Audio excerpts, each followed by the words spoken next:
The dining room had gone completely silent. My mother-in-law smiled proudly as she placed another woman's hand into my husband's. Then she turned to everyone and announced, "Meet Robert's future wife." Nobody looked at me.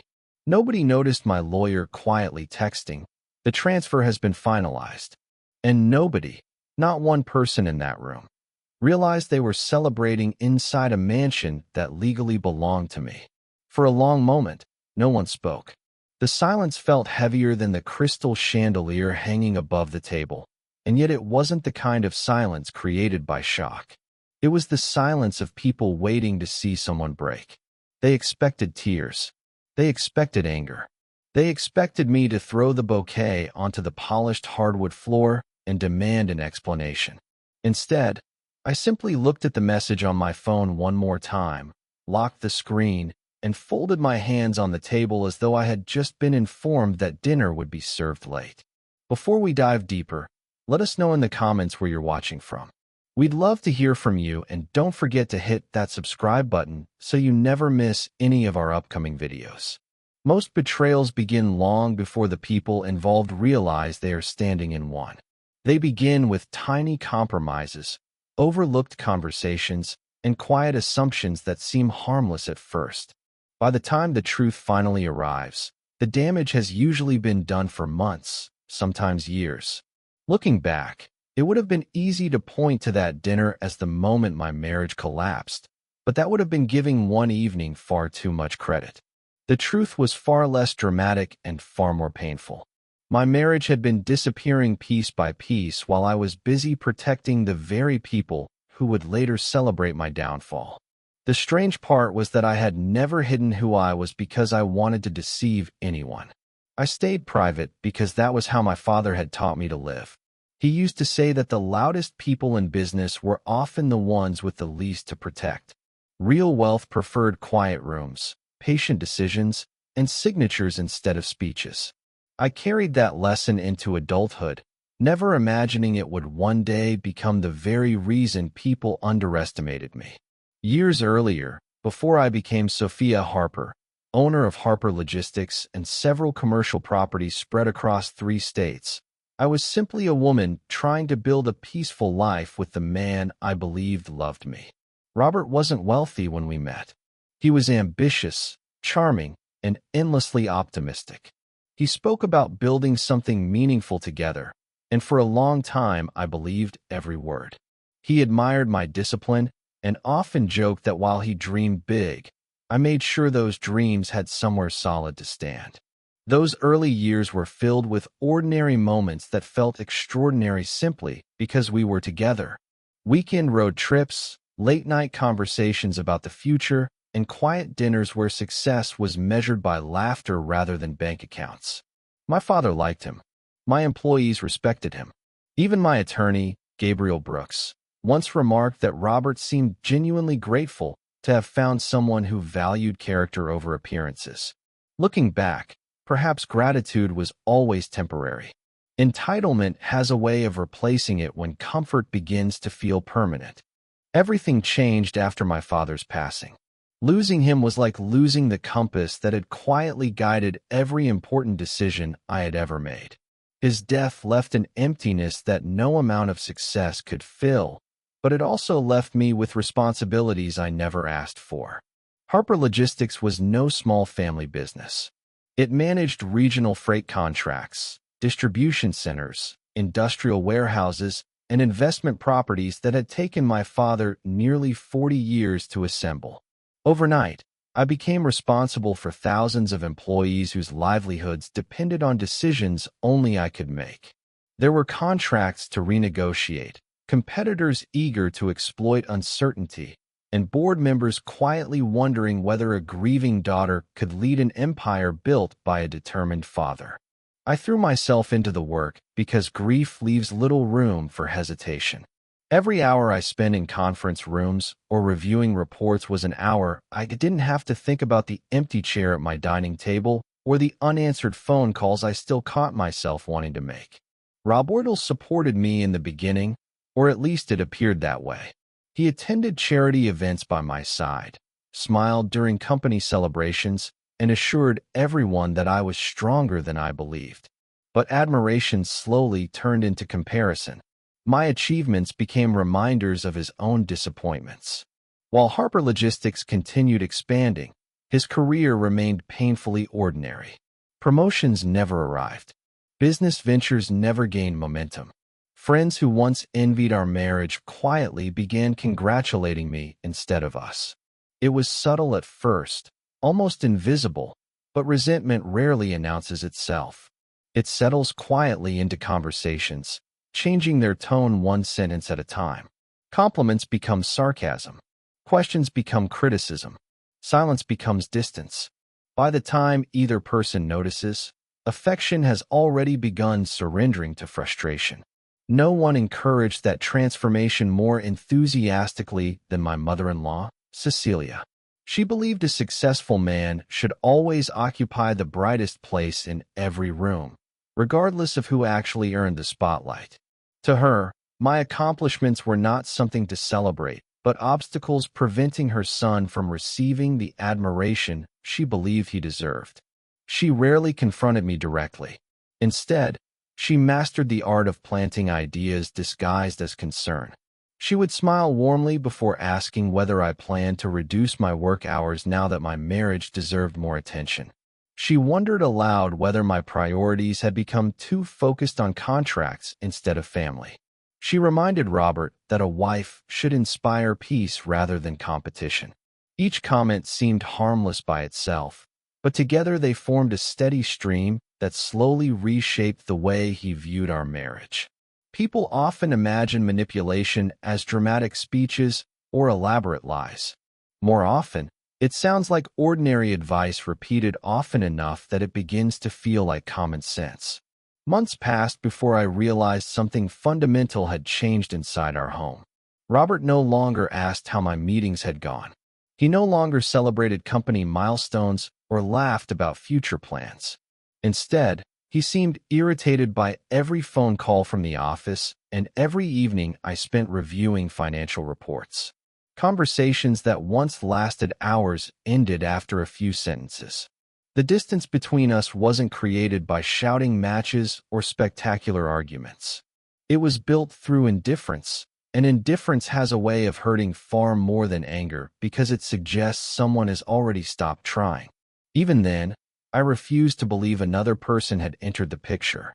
I thought we were simply drifting through one of those difficult seasons every marriage eventually faces. I believed patience could repair what exhaustion had damaged. What I didn't know was that while I was protecting our future, someone else had already started rewriting it. The first time I heard the name Emily Carter, it came from someone who had no idea they were changing the course of my life. I had just finished a quarterly strategy meeting when one of our regional managers mentioned attending a charity fundraiser the previous weekend. He laughed about how awkward it had become after seeing a married man spend the entire evening pretending he was single. At the time, I barely looked up from the reports spread across my desk.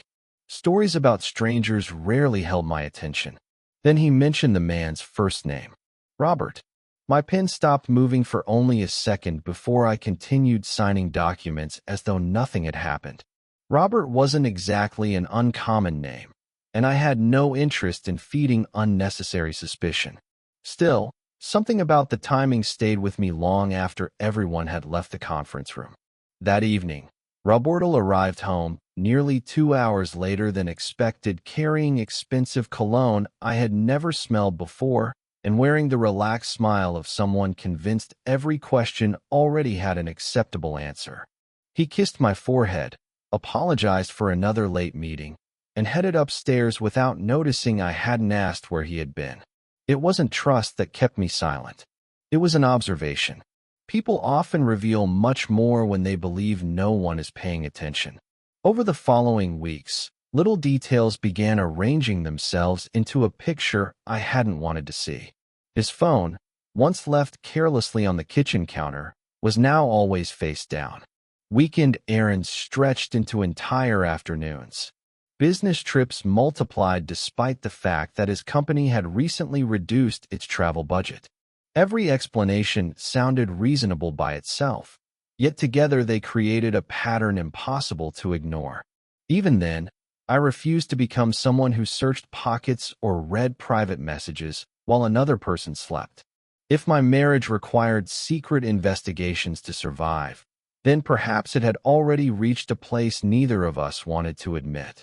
Instead, I watched quietly, not because I lacked courage, but because experience had taught me that lies become careless with enough time. Truth has remarkable patience. It doesn't need to force its way into the light because deception eventually grows too comfortable to remain hidden. That lesson had served me well in business negotiations for years, and I suspected it would prove just as useful inside my own home. Emily Carter entered Robert's life believing she had found a man trapped inside a lonely marriage. She was 31, worked as an event coordinator for one of the city's largest hospitality companies, and had built a reputation for treating every client with warmth that seemed completely genuine. Friends described her as optimistic, loyal, and endlessly hopeful. She wasn't searching for someone else's husband. She believed she had met a man whose marriage had already ended emotionally, leaving only paperwork behind. Robert had become remarkably skilled at presenting half-truths that sounded complete. He told her we lived separate lives under the same roof because selling the house would take time. He explained that I had buried myself in work years ago and no longer cared about the relationship. He hinted that divorce attorneys were already preparing documents. Every version of the story painted him as patient, misunderstood, and quietly waiting for the right moment to move forward. Emily listened with sympathy instead of suspicion because nothing in his carefully edited narrative gave her a reason to doubt him.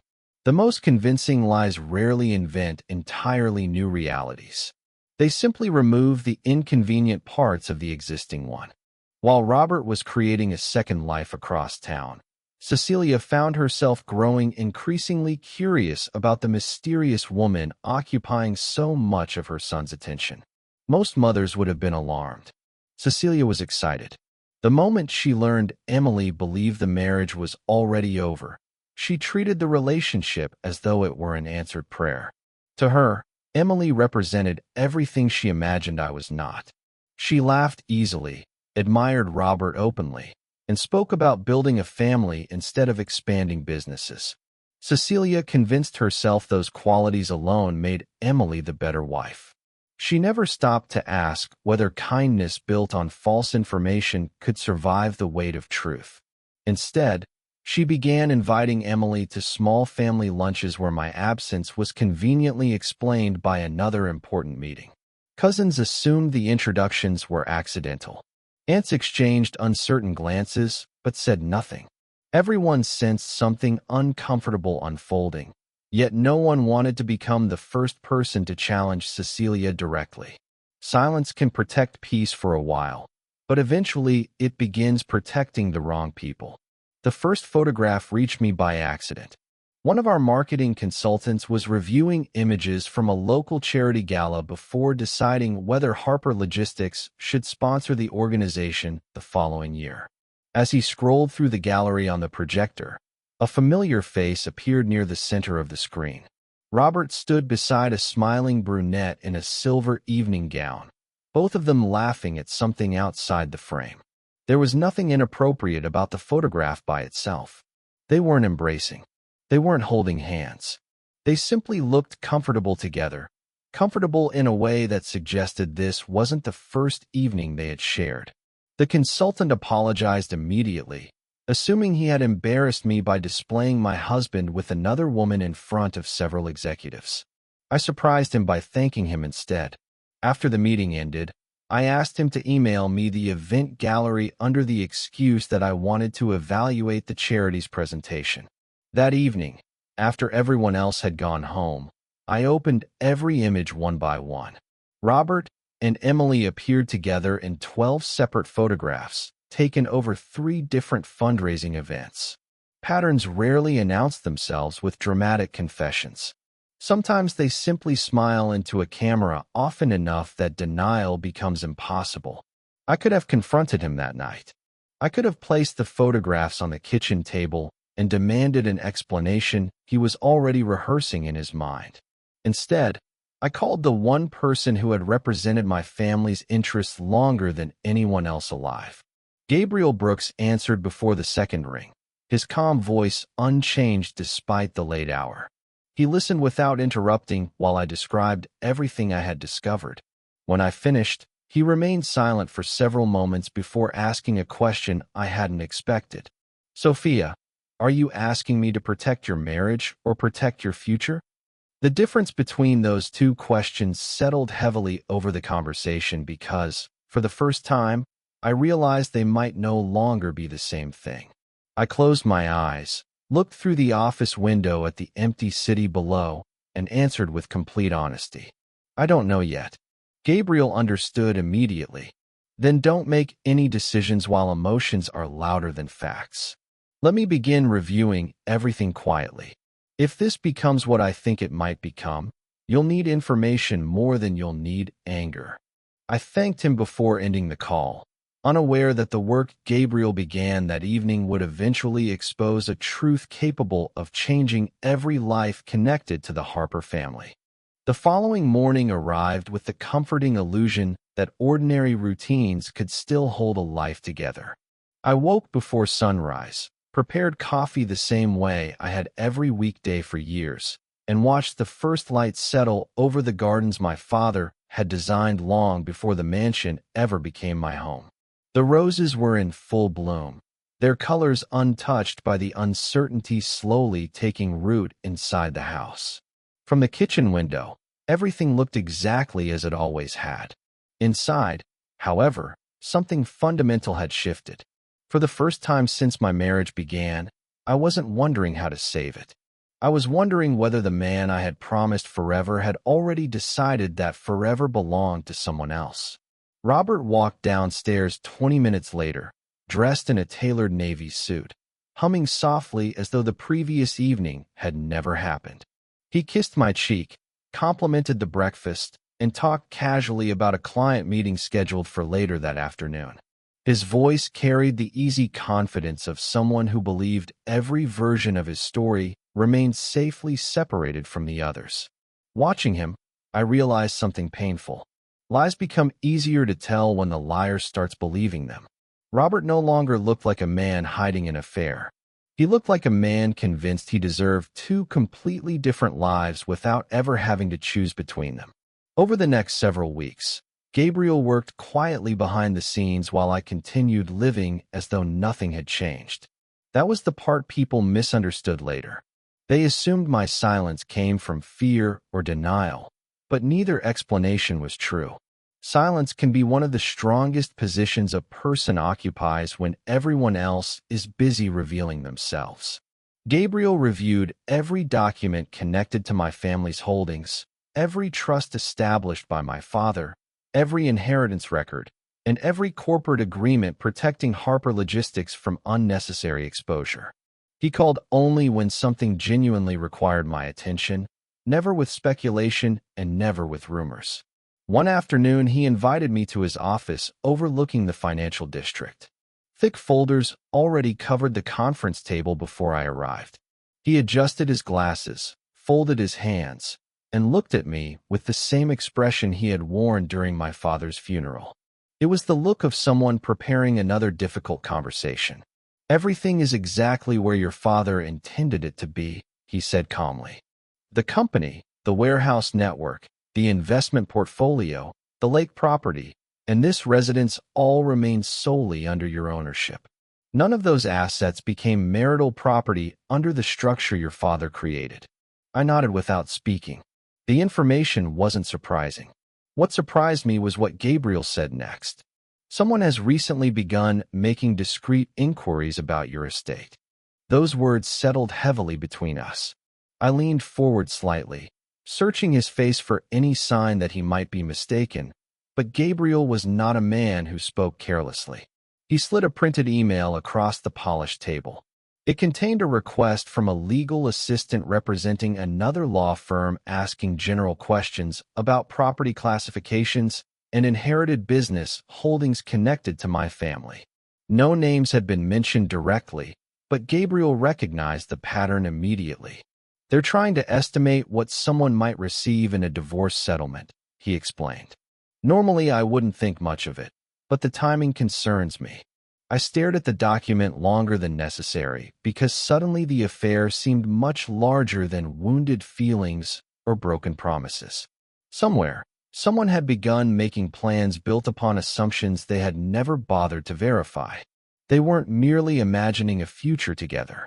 They were quietly counting wealth that had never belonged to them. My father often warned that greed rarely arrives wearing expensive jewelry or speaking loudly about money. It usually introduces itself as expectation. People begin believing they deserve things they never earned simply because they have stood close enough to someone who did. Looking down at that email, I wondered whether Roberto had reached that dangerous place without even realizing it. Across town, another conversation unfolded that afternoon inside a fashionable cafe where Robert and Emily met almost every Thursday. Emily noticed he seemed distracted long before he admitted anything was wrong.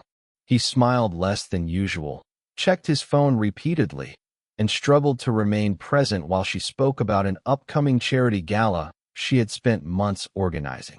Finally, she reached across the table and gently asked whether everything was all right. Robert forced a reassuring smile before repeating the same story he had polished over countless evenings. He explained that divorce discussions had become emotionally exhausting and that legal matters always took longer than expected. Emily listened sympathetically because she genuinely believed she was witnessing a good man trying to leave an unhappy marriage with dignity.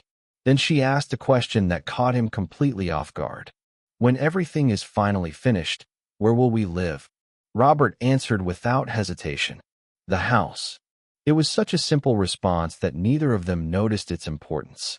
He spoke as though the mansion already belonged to him, as though ownership naturally followed occupancy, as though years spent living inside those walls had quietly rewritten legal documents signed decades earlier. Emily smiled at the image of building a future there, completely unaware that she was picturing herself inside a home whose keys had never legally belonged to the man making those promises. Cecilia embraced those dreams with even greater enthusiasm. She had already begun imagining renovations before a single divorce paper existed. During weekend lunches, she spoke openly about converting one of the upstairs guest rooms into a nursery, replacing the library with a larger entertainment space, and redesigning the formal dining room because, in her opinion, it looked far too serious for a young family. Relatives exchanged uncertain glances each time she described plans with absolute confidence. One cousin finally interrupted her. Has Robert actually settled everything with Sofia? Cecilia laughed dismissively, waving away the question as though paperwork existed only to delay what she already considered inevitable. It's only a matter of time, she replied. Everyone knows she's married to her business anyway. Several guests nodded politely while avoiding eye contact. They sensed an uncomfortable arrogance creeping into the conversation, yet no one challenged her directly. Confidence has an unusual ability to persuade people into silence, even when facts remain absent. By the end of lunch, Cecilia had practically convinced herself the future was already written. She had no idea that every plan she celebrated rested upon a foundation that would collapse the moment the truth stepped into the room. And the truth, patient as ever, was moving steadily closer with every passing day. The week after my meeting with Gabriel unfolded with an almost unsettling sense of normalcy, and I quickly discovered that ordinary routines can become the perfect disguise for extraordinary deception. Every morning Robert left the house with the same practiced smile, carrying the same leather briefcase he had owned for years, kissing my cheek with the familiar affection of a husband who believed appearances were enough to preserve a lie. Every evening he returned with another carefully prepared explanation about delayed meetings, unexpected clients, or networking dinners that somehow seemed to occur more frequently than ever before. Had I not already known the truth, I might have believed him. That was perhaps the most painful realization of all. Israel had become exceptionally convincing, not because he was naturally dishonest, but because he had repeated the same version of events so many times that even he appeared to believe it. Watching him move comfortably through our home, discussing weekend plans while secretly building another future elsewhere, I realized betrayal rarely arrives wearing guilt. More often, it arrives wearing confidence, expecting everyone else to accept the performance without asking difficult questions. Meanwhile, Emily found herself growing more emotionally invested in the future Robert continued describing with absolute certainty. Every conversation seemed to move a little further ahead. They no longer spoke about whether they would eventually be together. Instead, they discussed vacations they would take once the divorce was complete, furniture they would replace inside the mansion, and holidays they hoped to host surrounded by family. Emily had never been interested in wealth for its own sake. What attracted her was the picture Robert painted of stability, commitment, and finally having a home filled with warmth after years of living alone. She believed she was helping a lonely man rebuild his life.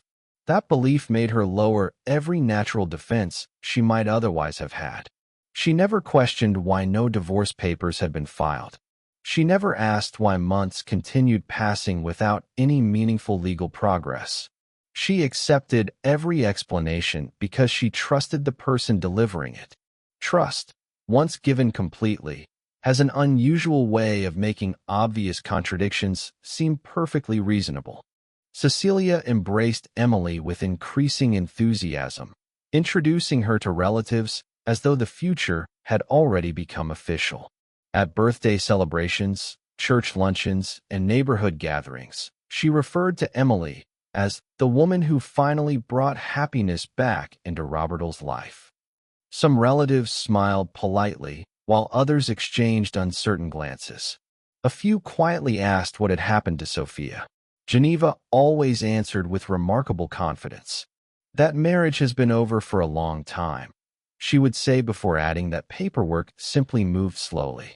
The statement spread quickly because people rarely verify stories that sound believable enough. Within weeks, whispers began replacing questions. Friends assumed the divorce was inevitable. Distant relatives congratulated Cecilia on her son's fresh start. Every rumor strengthened her certainty that she had successfully rewritten the family's future. She enjoyed the attention far more than she admitted, believing she had finally corrected what she considered the greatest mistake Robert had ever made. Pride often grows strongest immediately before reality arrives. One Friday afternoon, while Cecilia enthusiastically planned another family dinner, Gabriel called and asked whether I could stop by his office before heading home. His voice remained calm, but after working with him for nearly a decade, I recognized the subtle difference between routine conversations and those carrying genuine significance. When I arrived, several new files rested neatly on his conference table beside a stack of public property records. He invited me to sit before sliding one folder toward me. The inquiries have become more specific, he explained. Someone representing Robert has begun asking about the legal distinction between inherited property and marital assets. I opened the folder slowly, reading each page with careful attention. There it was in black and white. They weren't merely preparing for divorce anymore. They were estimating what they expected to receive afterward. Gabriel watched quietly while I finished reading. "Do you understand what this means?" he asked. I nodded once. "They believe everything inside this house belongs to both of us." Gabriel folded his hands. "They don't just believe it. They're planning their entire future around it." For several long moments, neither of us spoke. The silence carried none of the uncertainty that had filled earlier conversations. Instead, it carried clarity. Every strange decision Robert had made over the past year suddenly fit together with remarkable precision. The expensive dinners, the confident promises, the hesitation whenever finances were mentioned, the unexplained legal inquiries. He wasn't simply leaving his marriage. He believed he was stepping directly into another life built upon wealth he assumed would naturally become his. Gabriel finally broke the silence. Sofia, there is something else you should know. He reached for another document and placed it gently in front of me. Your father anticipated circumstances like this long before either of us ever imagined they would become necessary. I looked down at the familiar signature resting at the bottom of the page. It belonged to my father, dated nearly 15 years earlier. Attached was a legal instrument establishing an irrevocable family trust protecting not only Harper Logistics, but every significant property connected to our family's estate. The language was unmistakably clear. Ownership could never transfer through marriage, divorce, or indirect claims without my direct authorization. My father hadn't simply built a successful business. He had built safeguards against exactly the kind of assumptions now threatening to consume everyone around me. As I closed the folder, memories of my father's advice returned with remarkable clarity. He often reminded me that people rarely reveal who they truly are when life is easy. Character becomes visible only after opportunity presents itself. Wealth, he believed, didn't change people nearly as much as the possibility of obtaining it. Watch what people expect, he used to say. Expectation tells you far more than gratitude ever will. Sitting across from Gabriel, I finally understood exactly what he meant. Robert hadn't asked what belonged to me. Cecilia hadn't cared enough to find out. They had simply assumed that living comfortably inside my world entitled them to own it.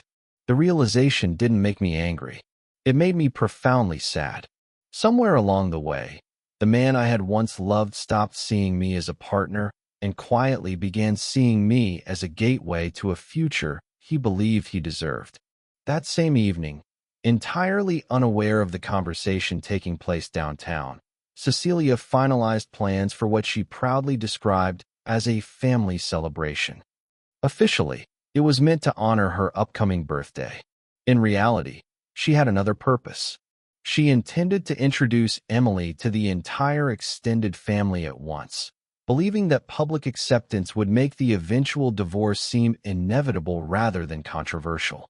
Invitations were sent to cousins, aunts, uncles, close family friends, and even a few neighbors who had known Robert since childhood.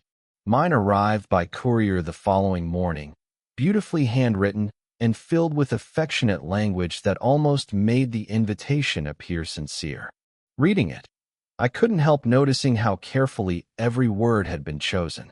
Nothing hinted at the humiliation waiting inside that dining room. Nothing suggested another woman would be seated beside my husband before the evening ended. They wanted me there because every public spectacle needs an audience. What Cecilia failed to realize was that the audience she imagined wasn't the one history would remember.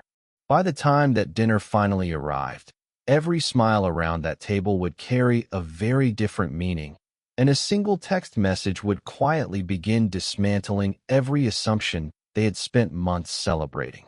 The days leading up to Cecilia's birthday dinner unfolded with remarkable precision, almost as though everyone involved had unknowingly agreed to perform the roles fate had assigned them. Invitations had been accepted, caterers confirmed, floral arrangements delivered, and every seat around the long mahogany dining table carefully assigned according to Cecilia's own handwritten chart. She had spent nearly 3 weeks orchestrating every detail because, in her mind, this wasn't merely a birthday celebration. It was the evening her family would finally embrace what she believed was Robert's new beginning. She imagined laughter replacing awkwardness, acceptance replacing whispers, and Emily stepping naturally into the place she had already decided no longer belonged to me. What Cecilia failed to understand was that carefully planned evenings have an unusual habit of collapsing when they are built upon assumptions instead of facts. Every reservation she confirmed, every toast she rehearsed, and every smile she practiced brought her one step closer to the most unforgettable night of her life, although not for the reasons she imagined. I accepted the invitation without hesitation. That decision surprised Gabriel more than anyone else. When I informed him that I intended to attend, he paused for several seconds before asking whether I was absolutely certain. He reminded me that emotional confrontations often tempt people into making irreversible decisions before all the facts have surfaced. I appreciated his concern, but this was no longer about confrontation. It was about truth. Running from that dinner would not change what had already happened, and attending it would not suddenly create pain that didn't already exist. Besides, there was something quietly liberating about walking into a room where everyone believed they understood my life, while knowing they had overlooked the single fact that would eventually change every expression on their faces. Gabriel listened carefully before offering one final piece of advice. "Whatever happens," he said calmly, "don't interrupt people while they're revealing themselves. You'll learn far more that way." I smiled softly because that was exactly what I intended to do. Robert behaved strangely relaxed during those final days, almost cheerful in ways I hadn't seen for months. Looking back, I understand why. He believed the most difficult part of his deception had already passed. Emily trusted him completely. Cecilia supported every decision he made. Friends had begun treating the divorce as an unavoidable formality. Even I appeared unusually calm, which he likely interpreted as quiet acceptance rather than careful observation. Confidence has a remarkable ability to silence caution. Once people convince themselves that everything is going according to plan, they stop paying attention to details capable of exposing them. Robert spoke openly about future renovations around the house, mentioning ideas for the guest rooms and suggesting changes to the landscaping as though he had already become its unquestioned owner. Every sentence carried assumptions he never bothered to verify because certainty had become far more comfortable than curiosity. Had he paused long enough to ask a single legal question, the truth might have reached him privately. Instead, he allowed pride to carry him toward an audience. Emily spent those same days searching for the perfect birthday gift. She wandered through boutiques before finally selecting an antique silver music box that played Cecilia's favorite hymn whenever the lid was opened. It wasn't expensive compared to the luxury gifts many guests would bring, but it reflected genuine thoughtfulness rather than obligation. Emily wanted desperately to make a good impression because she still believed she was entering a family whose greatest challenge had simply been unfortunate timing. She imagined awkward introductions followed by gradual acceptance. She pictured conversations filled with warmth instead of judgment. More than anything, she hoped the evening would finally allow her to stop feeling like someone standing outside another person's life. The irony was heartbreaking. Among everyone attending that dinner, Emily was perhaps the only person acting with complete sincerity. She had built her future upon lies she never created, making her both participant and victim in circumstances she still didn't fully understand. On the afternoon of the dinner, I left the Harper Logistics headquarters earlier than usual and stopped briefly at Gabriel's office before driving home. He handed me a slim leather folder containing copies of several documents I had no intention of showing anyone unless absolutely necessary. Property records, trust agreements, corporate ownership certificates. Everything remained exactly where it had always been. Untouched, protected, secure. Gabriel looked at me carefully before asking one final question. "If no one says anything tonight, will you?" I considered the question for a moment before shaking my head. "No," I answered quietly. People determined to expose themselves rarely need encouragement. He nodded with quiet understanding. "Then whatever happens, remember this isn't about proving your worth. Your worth was never the issue." As I stood to leave, he added almost as an afterthought, "Keep your phone close tonight." I didn't ask why. After months of working together, I had learned that Gabriel never offered advice without reason. By early evening, the mansion glowed with warm lights visible from the long tree-lined driveway leading to the entrance. Luxury cars filled the circular courtyard one after another, while professionally dressed attendants welcomed arriving guests with practiced smiles. Inside, conversations flowed easily beneath sparkling chandeliers as old family friends exchanged stories. Children laughed in distant rooms, and waitstaff moved gracefully between clusters of guests carrying polished trays filled with drinks and appetizers. To anyone arriving for the first time, it appeared to be the perfect gathering hosted inside the perfect family home. They admired the marble staircase, complimented the artwork hanging throughout the hallways, and commented on how fortunate Robert and I had been to build such a beautiful life. Each compliment passed from one conversation to another until it almost became an accepted fact. I greeted every guest warmly, accepting embraces, answering questions about work, and thanking them for attending. No one noticed that many of them were unknowingly congratulating the wrong person. Cecilia made her entrance shortly before dinner, wearing an elegant emerald gown that immediately drew everyone's attention. She looked radiant, confident, and entirely convinced that the evening belonged to her. Moving effortlessly through the room, she accepted compliments with gracious smiles while quietly watching the front entrance every few minutes. She wasn't waiting for another relative. She was waiting for Emily. When the front doors finally opened again, Cecilia's face brightened with unmistakable satisfaction. Emily stepped inside wearing a simple navy dress, carrying the carefully wrapped music box with both hands. She looked understandably nervous, offering polite smiles as unfamiliar faces turned toward her with curious expressions. Without hesitation, Cecilia crossed the room, embraced her warmly, and guided her toward the center of the gathering as though introducing a guest of honor.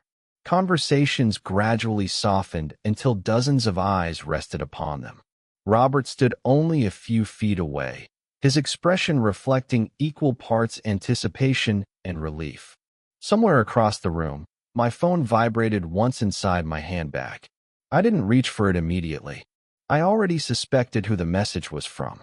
Instead, I looked quietly around the room, realizing every person present was only moments away from witnessing a celebration none of them would ever forget. The soft hum of conversation disappeared almost instantly, replaced by the kind of expectant silence that settles over a room moments before something significant happens.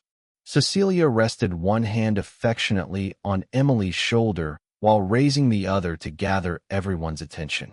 Her smile carried the unmistakable confidence of someone convinced she was about to receive admiration rather than judgment.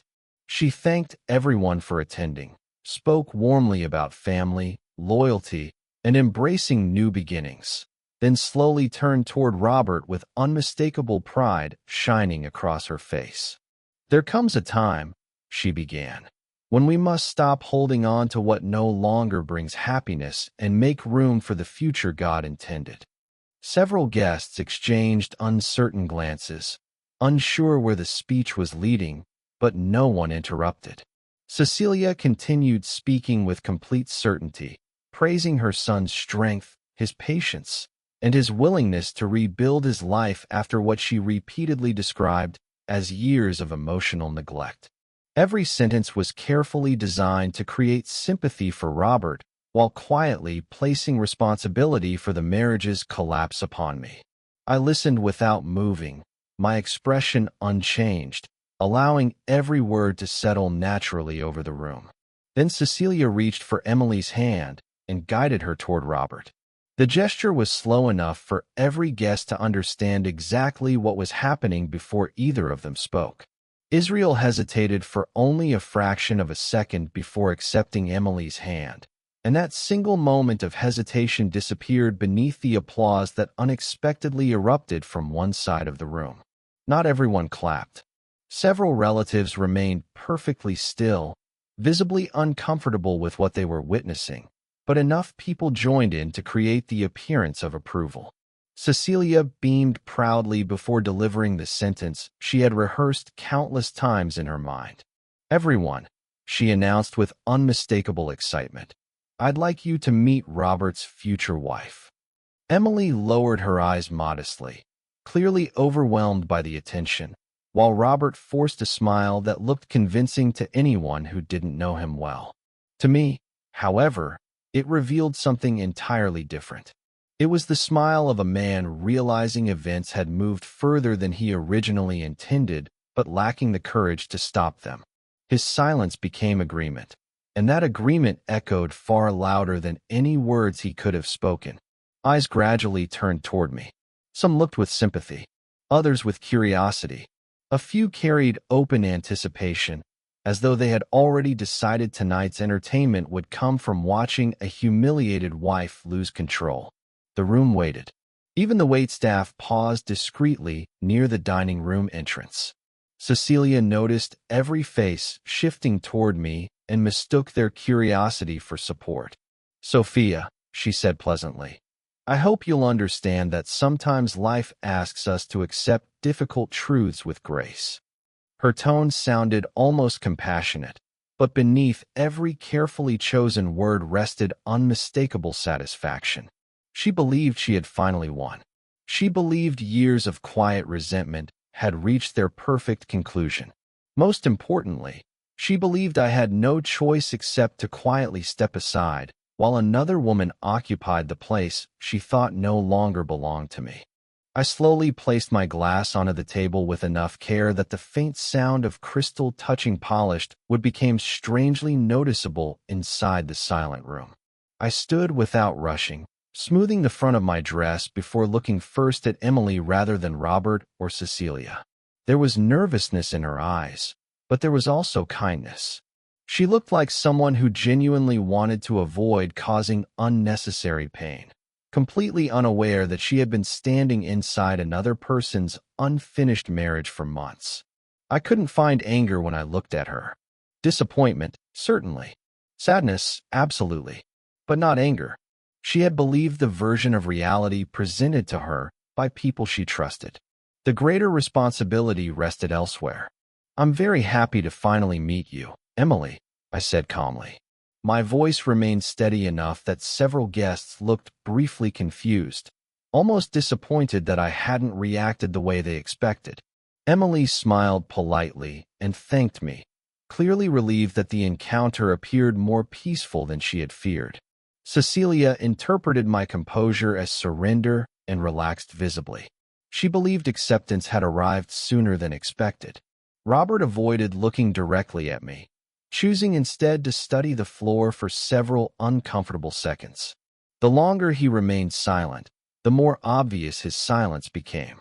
There are moments when words lose all importance because a person's refusal to speak tells the entire story.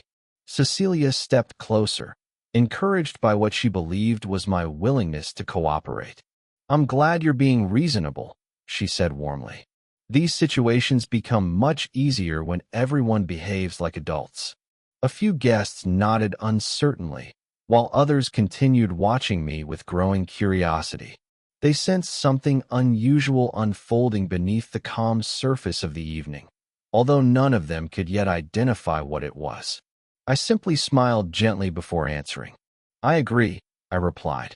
"Adults should always have all the facts before making life-changing decisions." The sentence was delivered so quietly that several people barely reacted, but Gabriel's words from earlier that afternoon echoed clearly in my mind. "Don't interrupt people while they're revealing themselves." I had no intention of doing so. Cecilia laughed lightly, assuming my remark referred to accepting the end of my marriage. "Exactly," she replied. "Sometimes holding on only makes things more painful." She turned toward the gathered family once again and continued describing the future she imagined for Robert and Emily. She spoke about weddings, grandchildren, holidays, and filling the mansion with new memories. Every plan became increasingly detailed, as though the future had already signed its own contract. She even joked about finally redecorating several rooms because, in her opinion, the house had always reflected my taste far too much. A ripple of polite laughter moved through parts of the crowd. Others shifted uncomfortably, sensing the conversation had crossed into unnecessary cruelty. Robert remained silent through every word. He never corrected his mother. He never defended me. He never told Emily the complete truth. In that moment, his silence became the final answer to every question I had carried for months. Just then my phone vibrated again. This time I reached into my handbag and looked at the screen. One message. From Gabriel. The transfer has been finalized. I read those 5 words once before locking the screen again. Nothing about my expression changed, but inside, an extraordinary sense of peace quietly settled over me. The final document had been recorded exactly as planned. The family trust had completed the last stage of restructuring my father's estate, placing every remaining personal property, including the mansion, under a newly reinforced holding structure that removed even the smallest possibility of future claims arising from any divorce proceedings. Gabriel had deliberately timed the filing for that evening because the legal waiting period expired at precisely 7:43.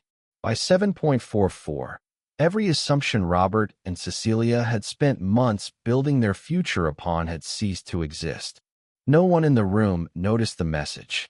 They were too busy celebrating a future that had already disappeared. And for the first time that entire evening, I realized I wasn't the one about to lose everything. I was the only person in that room who actually knew what belonged to whom. The celebration hadn't ended. It had only just begun. The room remained suspended between celebration and confusion, though no one realized the balance had already shifted. Cecilia was still smiling as she accepted congratulations from relatives who believed they had just witnessed the beginning of a beautiful new chapter. Emily stood quietly beside Robert, her cheeks slightly flushed from the unexpected attention, clutching the small gift she had brought for Cecilia with both hands. Robert, however, looked increasingly uncomfortable.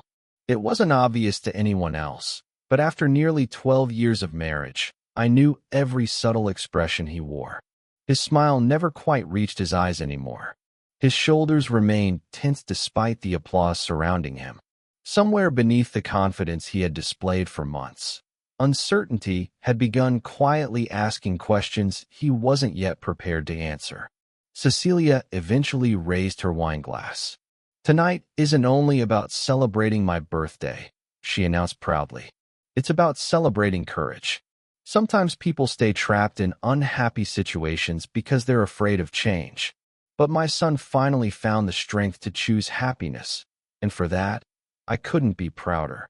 Several guests lifted their glasses politely. Others hesitated, visibly uncomfortable with the direction the evening had taken. My cousin Margaret slowly lowered her glass without taking a sip. Across the table, Uncle Charles stared directly at Robert, disappointment replacing the admiration he had shown him for years. Even among those who remained silent, doubt had begun making itself known. They simply hadn't gathered enough pieces to understand why. I gently picked up my own glass, but made no attempt to join the toast.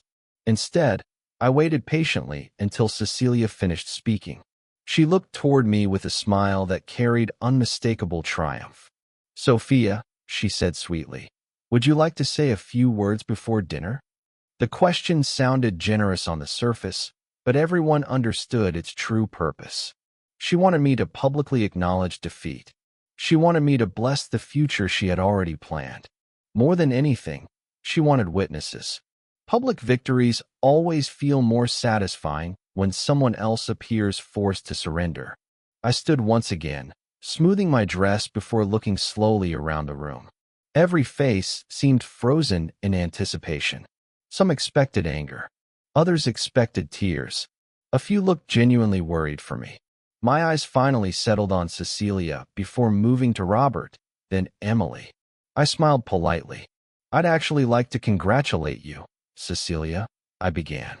My calm voice immediately captured everyone's attention. "You've worked very hard to organize tonight's celebration. The flowers are beautiful. The music is lovely. The food smells wonderful. It's clear you've put your heart into making this evening unforgettable." Cecilia's smile widened. She interpreted every compliment as confirmation that I had accepted my place in the story she had written. Then I continued. "The only unfortunate part," I said softly, "is that every celebration should begin with the truth." The room grew noticeably quieter. Cecilia's smile faltered for the first time. Robert slowly turned toward me. Emily's fingers tightened around the wrapped gift. I looked directly at Robert. Can I ask you one simple question? He swallowed before nodding. Of course. When you told Emily our marriage was already over, did you also tell her this house belonged to me before we ever met? A silence unlike any before settled across the dining room. Robert didn't answer. Instead, he stared at me as though hoping I would somehow change the question. I waited. So, I asked again, still calm. Did you tell her? Emily looked from Robert to me, confusion beginning to replace the happiness she had carried all evening. What does she mean? She asked quietly.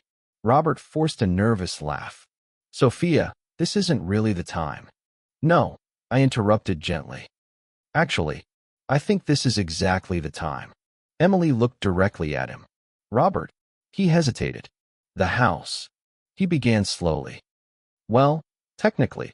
Technically what? Emily asked. He looked toward his mother, silently searching for help. Cecilia stepped forward immediately. This is just legal language, she said dismissively. They're married. Everything belongs to both of them anyway. For the first time that evening, I saw Gabriel's prediction unfolding exactly as he expected. Assumptions, not facts. I looked calmly at Cecilia. Actually, I replied, that's not how inheritance law works. A few guests exchanged uncertain glances. Uncle Charles slowly lowered his fork. Margaret leaned forward in her chair. Even the waitstaff had stopped moving. Cecilia laughed again, though this time the confidence sounded forced. Oh, Sofia, she said. You're being dramatic. I smiled. No. I reached into my handbag and removed the slim leather folder Gabriel had given me that afternoon. I didn't open it. I simply rested it on the table.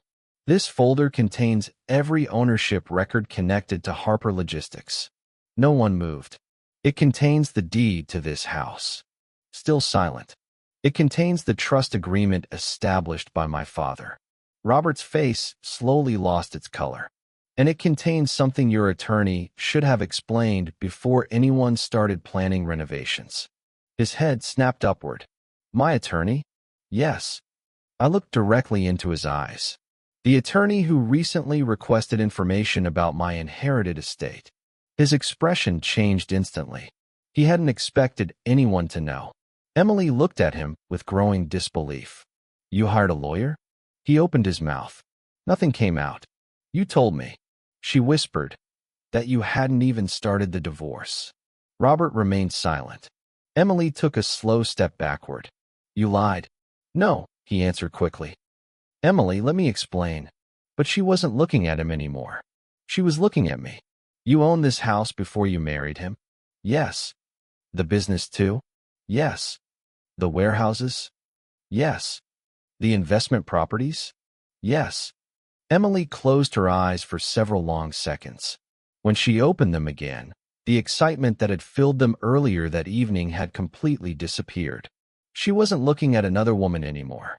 She was looking at another victim. And for the first time since she met Robert, she began wondering whether every promise he had ever made her had been built on someone else's life. Emily's breathing became noticeably uneven as pieces of the story she had trusted for nearly a year began falling apart in front of dozens of silent witnesses. She searched Robert's face desperately, hoping to find some reasonable explanation capable of restoring the future she believed they had been building together. Instead, she found hesitation. His eyes moved from me to the leather folder resting on the table, then toward Cecilia, silently pleading for someone else to repair the damage already spreading through the room.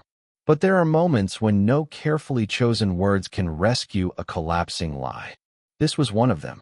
Every second Robert remained silent became another answer he never intended to give. Emily took another slow step backward, her voice barely above a whisper.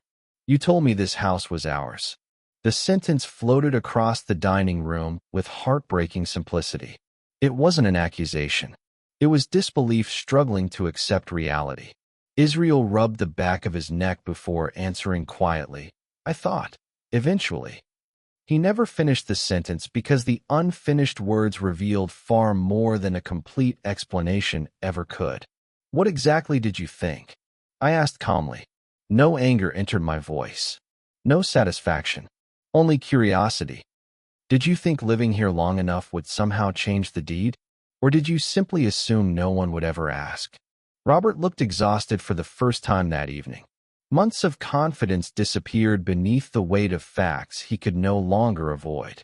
Sophia, he said carefully, I know how this looks. I nodded gently. No, Robert. It looks exactly the way it is. Those words settled heavily across the room. Several relatives lowered their eyes while others stared openly at Robert, each silently reconsidering conversations they had shared with him over recent months. Uncle Charles remembered listening to Robert discuss renovating the West Wing. Margaret recalled hearing Cecilia confidently describe future grandchildren running through hallways that had never legally belonged to her family. One by one, memories rearranged themselves into uncomfortable clarity. Assumptions had quietly replaced truth, and everyone had accepted them without asking the simplest question of all. Who actually owned any of it? Emily slowly turned toward Cecilia. Did you know? She asked softly. Cecilia blinked in surprise. Know what? Emily swallowed hard before repeating the question. Did you know Sophia owned everything before the marriage? Cecilia laughed nervously, but the sound carried none of the confidence it had only moments earlier. Ownership isn't the important issue, she replied quickly. They're married. Things work themselves out. Emily didn't move. That's not what I asked. Cecilia's smile disappeared completely. For the first time all evening, she found herself answering questions instead of asking them. Robert said. She began before stopping abruptly. Emily noticed the hesitation immediately.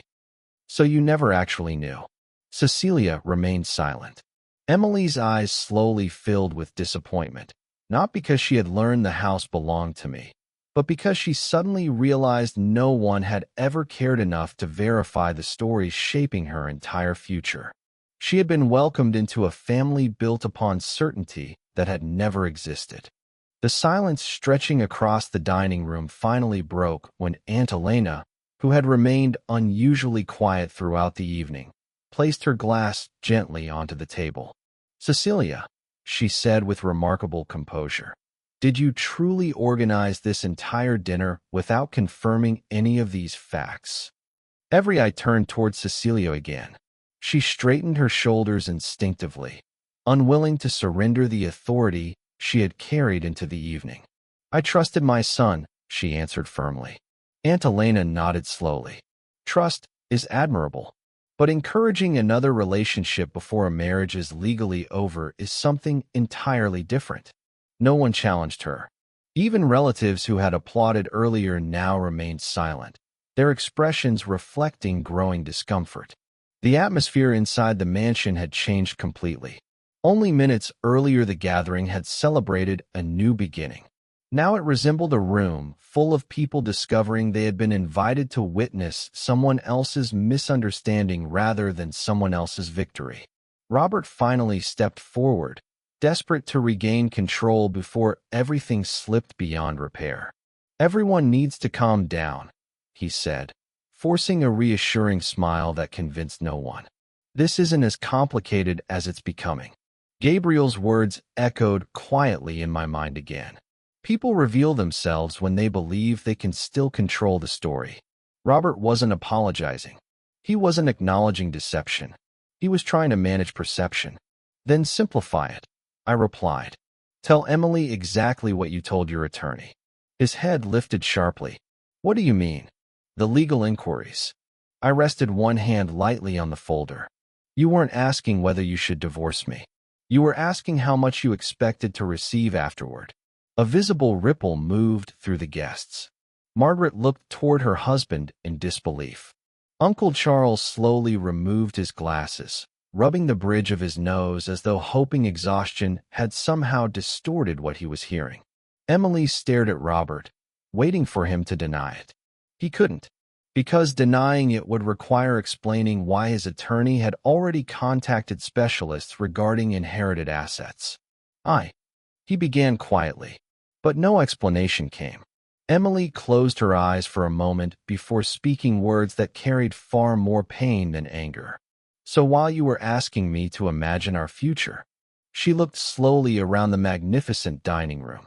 You were already counting someone else's life as if it belonged to you. No one spoke, not even Cecilia, because for the first time that evening, the truth required no further explanation. Cecilia refused to let the silence have the final word.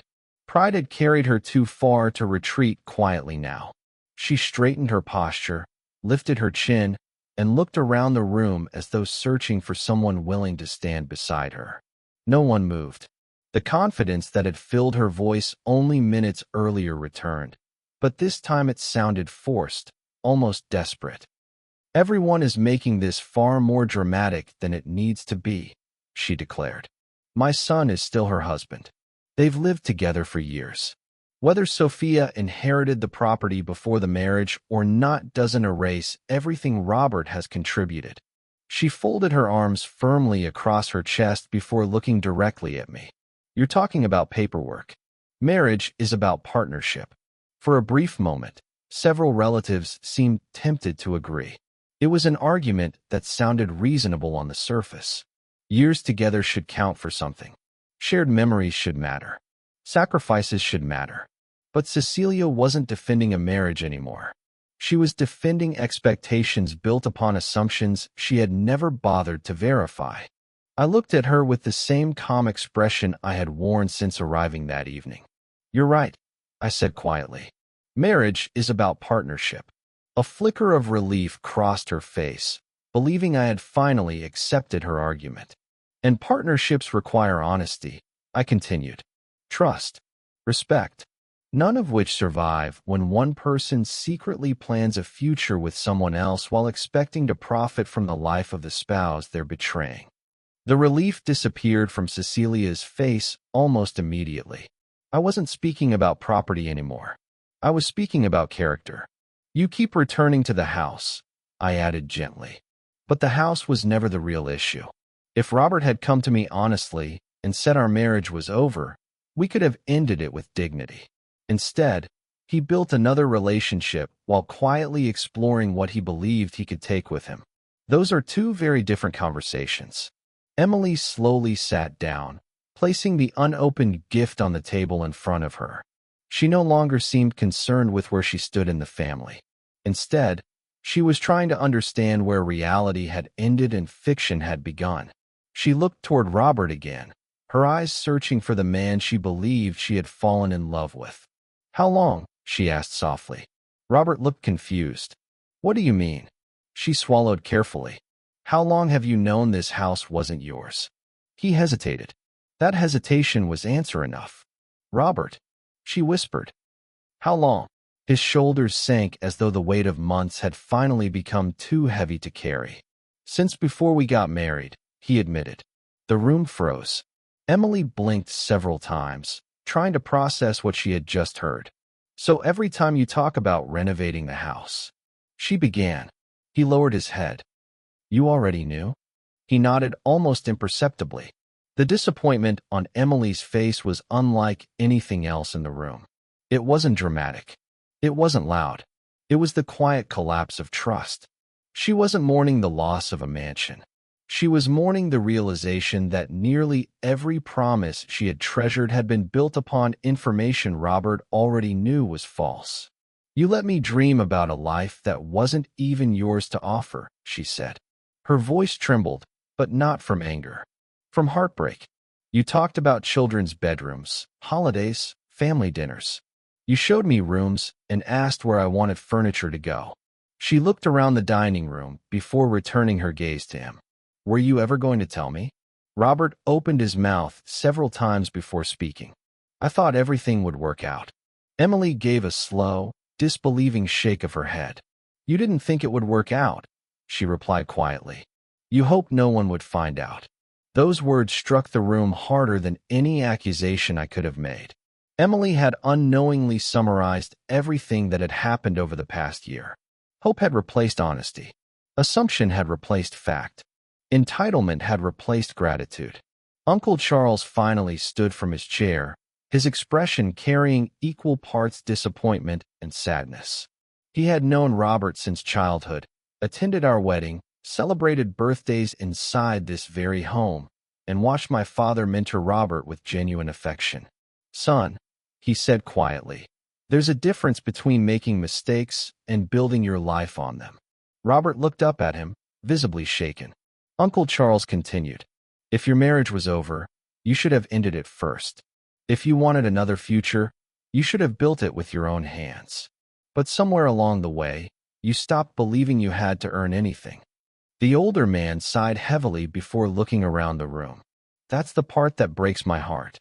Cecilia took a determined step toward her son, refusing to let the conversation drift further beyond her control. "Charles, that's enough," she snapped. "You're acting as though Robert committed some terrible crime." Uncle Charles met her gaze calmly. "No," he answered. "I'm acting as though he forgot what integrity looks like." His words lingered in the silence that followed. No one rushed to Cecilia's defense. Even relatives who loved her deeply couldn't ignore what had unfolded before their eyes. The evening had begun with certainty. Now certainty belonged only to the documents resting quietly inside the leather folder and to the truth that no longer needed defending. Around the table, people were no longer choosing sides between husband and wife. They were choosing between honesty and self-deception. My phone vibrated once more. Another message from Gabriel appeared on the screen. "Everything has been officially recorded. There are no remaining claims against any family assets. You're fully protected." I read the message silently before slipping the phone back into my handbag. For months, everyone had believed the greatest surprise of the evening would be the introduction of another woman. They still had no idea that the real revelation hadn't even begun, because hidden inside the leather folder was one final document, signed by my father years before his death, that would explain why Harper Logistics, the mansion, every warehouse, every investment property, and every acre of land had never been capable of becoming anyone else's in the first place. And when that document was finally opened, even Robert would discover there had never been a fortune waiting for him to inherit through marriage. There never had been. Only the illusion of one. The silence that followed Gabriel's message felt different from every other silence that evening. Until now, people had been reacting to emotions, assumptions, and uncomfortable revelations. What they still hadn't encountered were facts, cold, undeniable facts preserved in ink years before any of us imagined this night would ever exist. I looked down at the leather folder resting quietly in front of me, running my fingertips across the smooth cover without opening it immediately. There was no satisfaction in what I was about to do.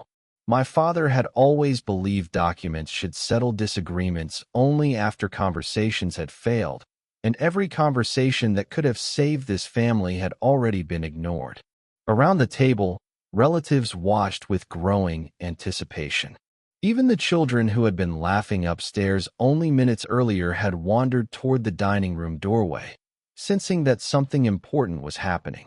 Cecilia remained standing beside Robert, refusing to surrender the confidence she had carried into the evening, while Emily sat motionless, her eyes fixed on the folder as though it contained answers capable of explaining the last year of her life. I slowly opened the folder and removed a single cream-colored document protected inside a transparent sleeve. Time had slightly softened the edges of the paper, but the signatures remained perfectly clear. At the bottom rested my father's unmistakable handwriting, dated nearly 6 years before I married Robert. Beside it were the signatures of 2 witnesses, a probate judge, and the legal seal of the state. I placed the document gently on the table without sliding it toward anyone. My father believed that family wealth should never become a reason for family conflict. I began quietly. Long before he became ill, he spent years working with attorneys to make sure the business he spent his entire life building could never be broken apart because of someone else's marriage, divorce, debt, or personal decisions. My eyes moved slowly around the room. He wasn't protecting money. He was protecting the thousands of employees whose livelihoods depended on Harper Logistics continuing to operate exactly as he intended. Several relatives nodded almost instinctively. They had known my father well enough to recognize how carefully he planned every important decision. Robert stared at the document without speaking. His breathing had become noticeably slower, as though part of him already understood what he was about to hear, but still hoped reality might somehow change direction. "When your father welcomed me into the family," he finally said, "he told me he trusted me." His voice carried genuine emotion, and for the first time that evening I heard something other than defensiveness. I nodded. "He did trust you." The room remained perfectly still. "He trusted you to love me." I paused before continuing. "He never trusted anyone with ownership of the company except the person he spent decades preparing to lead it." Robert lowered his eyes immediately. The distinction between those two forms of trust settled heavily over everyone listening. My father had embraced him as family. He had never mistaken that for transferring responsibility over an empire supporting thousands of people. Cecilia stepped forward again, unwilling to allow the conversation to drift entirely beyond her influence. "This is still just paperwork," she insisted, though her voice lacked the certainty it carried earlier. "Businesses can stay separate. That doesn't mean Robert has no rights." Gabriel couldn't have chosen a better moment to arrive. The dining room doors opened quietly, and he entered with the same composed expression he carried into every board meeting, courtroom, and negotiation throughout his career. Several guests looked surprised to see him, while others immediately recognized him as the attorney who had represented my father for decades. He greeted everyone politely before stopping beside the table. "Good evening," he said calmly. "I apologize for arriving unannounced, but Sofia asked me to remain available should any legal questions arise." Cecilia folded her arms tightly. "Perfect," she replied. "Then perhaps you can explain that marriage isn't meaningless just because someone inherited property." Gabriel offered a courteous smile. "Marriage is never meaningless," he answered. "But neither is the law." Without raising his voice, Gabriel removed several certified copies from his briefcase and arranged them neatly beside the original trust agreement. "Mr. Harper established what is known as an irrevocable succession trust," he explained. "Every significant business asset, every warehouse, every investment property, and this residence were transferred into that structure years before Sofia's marriage. Legally speaking, those assets have never been marital property." He allowed several seconds for the information to settle before continuing. "There was never a legal pathway through which Mr. Harper's estate could become subject to division during a divorce proceeding." He looked directly at Robert, though his tone remained respectful. "Your attorney contacted several offices attempting to determine whether an exception existed. Every office reached the same conclusion." Robert's face turned noticeably pale. "You knew?" he asked quietly. Gabriel nodded once. "I knew someone was searching for an answer that did not exist." A murmur spread quietly through the relatives gathered around the table. Uncle Charles leaned back heavily in his chair, shaking his head in disbelief. Margaret covered her mouth with one hand. Even those with little understanding of legal structures grasped the single truth now standing clearly before them. There had never been hidden wealth waiting to be divided. There had never been ownership to negotiate. There had only been assumptions built upon years of comfortable living inside someone else's world. Cecilia looked from Gabriel to the documents, then toward Robert, searching desperately for something capable of restoring certainty. "There has to be something," she insisted. "People don't spend 12 years in a marriage and leave with nothing." Gabriel answered gently. "He won't leave with nothing. He'll leave with what belongs to him." The sentence carried no cruelty whatsoever. It simply reflected reality. Emily slowly rose from her chair, her eyes lingering on the trust agreement before turning toward me. "Your father planned all of this before you were even married," she said softly. I nodded. "Yes." She looked down for a long moment before asking the question no one else had considered. Did he ever tell Robert? I answered honestly. No, because he never believed love should depend on financial arrangements. Emily closed her eyes briefly. Then this was never about money for your father. Never, I replied. It became about money only after other people started imagining it belonged to them. The words settled over the room with quiet finality. Cecilia said nothing. Robert remained frozen where he stood. Around the dining table, people who had arrived expecting to celebrate one future now realized they had spent the evening witnessing the collapse of another. Yet the greatest revelation wasn't that Sofia owned everything. It was that the entire betrayal had been driven by a prize that had never been available in the first place.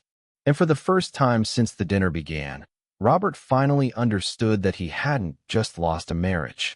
He had thrown away the only person who had loved him long before wealth ever entered his life. Robert remained standing, unable to take his eyes off the documents spread across the dining table. For the first time since I had known him, he looked completely unprepared. Throughout our marriage, he had always been the man with an answer.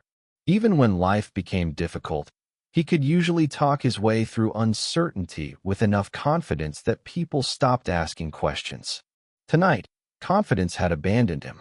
Reality had no interest in negotiating. Around him, the room had grown painfully quiet. Conversations had disappeared. Glasses remained untouched. Even the soft music drifting from the living room seemed strangely out of place. Every guest understood they were witnessing more than the end of a marriage. They were watching years of assumptions collapse one truth at a time. Robert slowly looked at me, and for the first time all evening there was no frustration in his expression, no pride, no carefully rehearsed explanation. There was only regret.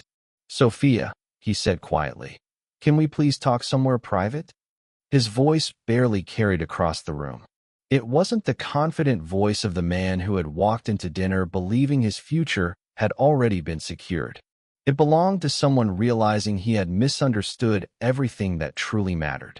I looked at him for several seconds before answering.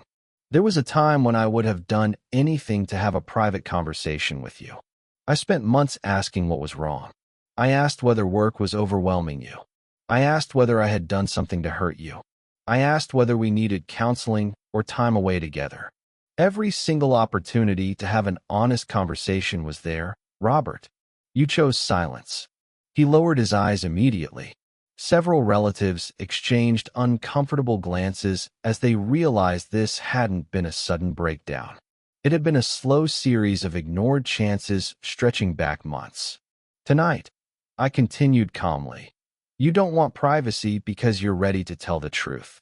You want privacy because the truth has already become public." No one interrupted. Even Cecilia remained unusually still, as though she finally understood that every attempt to defend her son only made the situation more painful.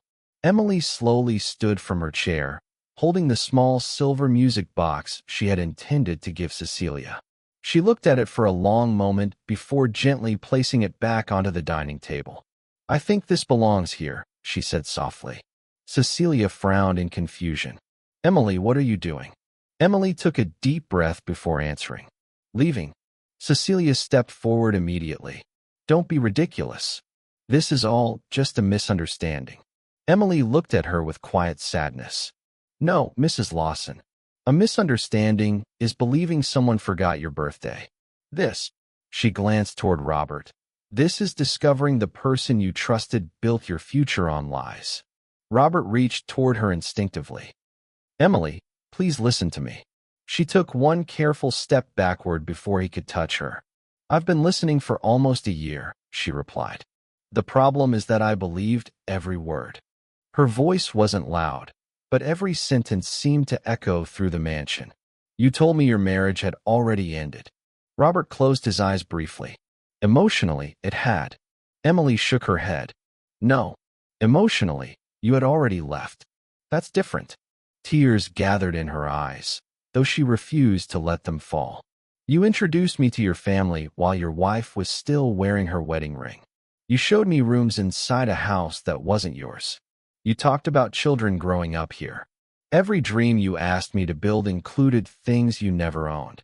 She paused, her voice breaking for the first time. I wasn't in love with your money. I was in love with the man I thought you were. That sentence struck Robert harder than any legal document lying on the table. Because unlike property, trust cannot be transferred, divided, or reclaimed through paperwork. Once broken, it leaves behind an emptiness no courtroom can repair. Emily turned toward me, her expression filled with genuine remorse.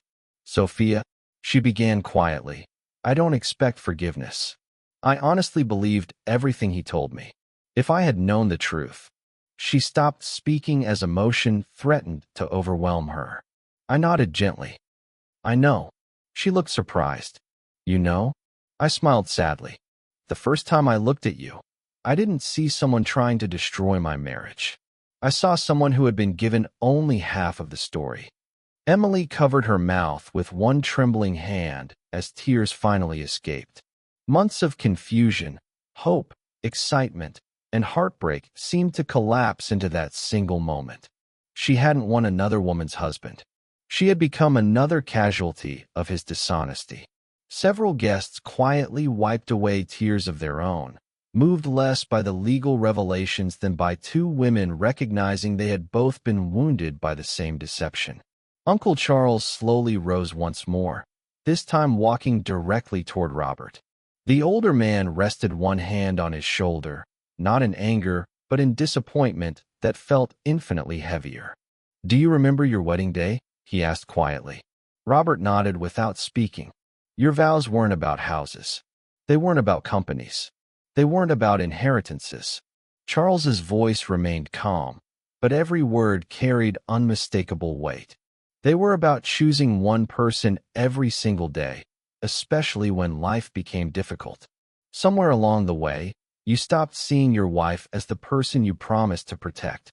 You started seeing her as the owner of a life you wanted. Robert's eyes filled with tears he could no longer hide. I never meant for any of this to happen, he whispered. Charles sighed deeply. Intentions matter, but decisions matter more. Cecilia could no longer remain silent. Everyone keeps blaming my son, she said sharply. What about Sophia? She buried herself in work. She was never home. She made him feel invisible. Her voice grew stronger with each sentence, desperate to recover some measure of control. A marriage can't survive when one person loves business more than family. Before I could answer, an unexpected voice spoke from the far end of the table. It belonged to Margaret. She looked directly at Cecilia before speaking with remarkable calm. Do you remember the year Sophia postponed the company's international expansion? Cecilia frowned. What does that have to do with anything? Margaret didn't look away. She postponed it because Robert needed surgery. The room fell silent again. She canceled meetings in 3 different states. Another pause. She spent 6 weeks sleeping in a hospital chair. Margaret's eyes never left Cecilia's face. And she never told anyone because she didn't think caring for her husband deserved applause. Robert slowly lifted his head. He had forgotten. Or perhaps he had simply chosen to remember different things. Margaret continued. Do you remember when Harper Logistics offered Sophia a position overseas that would have doubled the company's value? Cecilia remained silent. She declined. Another pause. Because Robert told her he wasn't ready to leave his family. Every guest around the table began remembering similar moments. The anniversary trips Sophia had canceled. The weekends she spent supporting Robert's projects. The business opportunities she quietly sacrificed without ever mentioning them again. Piece by piece, a completely different picture of the marriage began emerging. Not the version built by Whisper. The real one. And as those memories returned, Robert realized the greatest thing he had lost was never the mansion. It was the woman who had quietly chosen him over success more times than he had ever bothered to notice. The memories arrived one after another. Not because anyone had rehearsed them, but because truth has an unusual way of reminding people what they chose to ignore. Annalena was the next to speak. I remember that Christmas Eve, she said quietly, looking towards Cecilia instead of me. Robert had just lost the promotion he'd been expecting, and he was devastated. Sofia left our family dinner halfway through because he called saying he didn't want to be alone. She smiled sadly. She didn't even open her presents until 2 days later because she stayed home, making sure he was all right. Elena looked directly at Robert. You probably don't even remember that, do you? Robert didn't answer. He couldn't. His silence had become more honest than any explanation he might have offered. Margaret continued gently. And when your consulting business nearly collapsed? She looked at Robert with disappointment rather than anger. Who quietly paid the salaries of your employees for 3 months? Several relatives turned toward him in surprise. They had never heard that story before. Robert slowly closed his eyes. He remembered. Every single dollar had come from an anonymous investment his accountant told him had arrived through a private lender who wished to remain confidential. He had spent years believing someone admired his business potential enough to rescue him. He looked at me with disbelief. That was you. I nodded once. Your employees had families. They didn't deserve to lose everything because one contract fell apart. Robert's voice barely escaped his lips. Why didn't you tell me? I answered honestly. Because helping someone you love shouldn't become something you collect credit for. Those words lingered over the table longer than anyone expected. Emily lowered her head as fresh tears rolled quietly down her face. The image of the selfish, career-driven wife Robert had described no longer existed. In its place stood a woman who had spent years protecting the man, now standing only a few feet away, never asking for recognition in return. Emily whispered almost to herself, "None of this is the person you described." Robert rubbed both hands across his face, overwhelmed by memories he had buried beneath months of resentment. Every sacrifice I had made suddenly returned to him with painful clarity. The weekends I canceled meetings because he wanted time together. The investment opportunities one quietly declined because he feared long-distance marriage. The countless evenings I left the office early simply because he said he missed me. None of those memories had disappeared. He had simply stopped noticing them once they became ordinary. Cecilia refused to surrender. "Fine," she said sharply. "Maybe Sofia did good things. That still doesn't change the fact that my son was unhappy." Her words sounded smaller now, almost defensive. Before anyone else could respond, Uncle Charles sighed deeply. Being unhappy never gave him permission to become dishonest. He looked around the room before continuing. Every marriage has difficult seasons. Good people either repair them or end them with honesty. They don't secretly build another relationship while planning how much they expect to receive afterward. Cecilia opened her mouth to argue, but Charles gently raised one hand. "And before you say this is only about money," he looked directly at the leather folder resting on the table. "Remember that no one here would even be discussing ownership if Robert hadn't already hired attorneys trying to discover what he thought belonged to him." Robert looked as though those words had physically struck him. "I never wanted to take everything," he said quietly. Gabriel finally spoke. "Perhaps not everything." His voice remained respectful, free from accusation. "But your legal representatives requested evaluations of the company, the investment properties, the residence, and several trust holdings." He removed another document from his briefcase. These were the inquiries submitted over the last 4 months. Gabriel slid the papers gently across the table. Robert stared at them, recognizing his attorney's letterhead immediately. He didn't need to read the contents. He already knew what they contained. Every question his attorney had asked now stood before the entire family. Questions about ownership percentages, valuation methods, inheritance exceptions, potential settlement ranges. There was no way to explain them as innocent curiosity. Emily looked at the documents before slowly turning back toward Robert. "You told me you hadn't even spoken to a lawyer." Her voice had become almost frighteningly calm. Robert hesitated. "I didn't want you to worry." Emily gave a faint, heartbroken smile. "No." She gently shook her head. "You didn't want me to know. The distinction between those two statements hung heavily in the air. Worry protects people. Secrecy protects lies. She reached for her handbag and quietly slipped the engagement-style promise ring Robert had given her several months earlier from her finger. She held it in her palm for several seconds before placing it carefully on the dining table beside the unopened music box. The sound was almost inaudible, yet everyone heard it. "I can't marry someone whose promises disappear every time the truth arrives," she said softly. Robert instinctively reached toward the ring. She stopped him with a simple shake of her head. "No. One word. Nothing more. I love the man I believed you were." Another pause. "I don't even know the man standing in front of me now."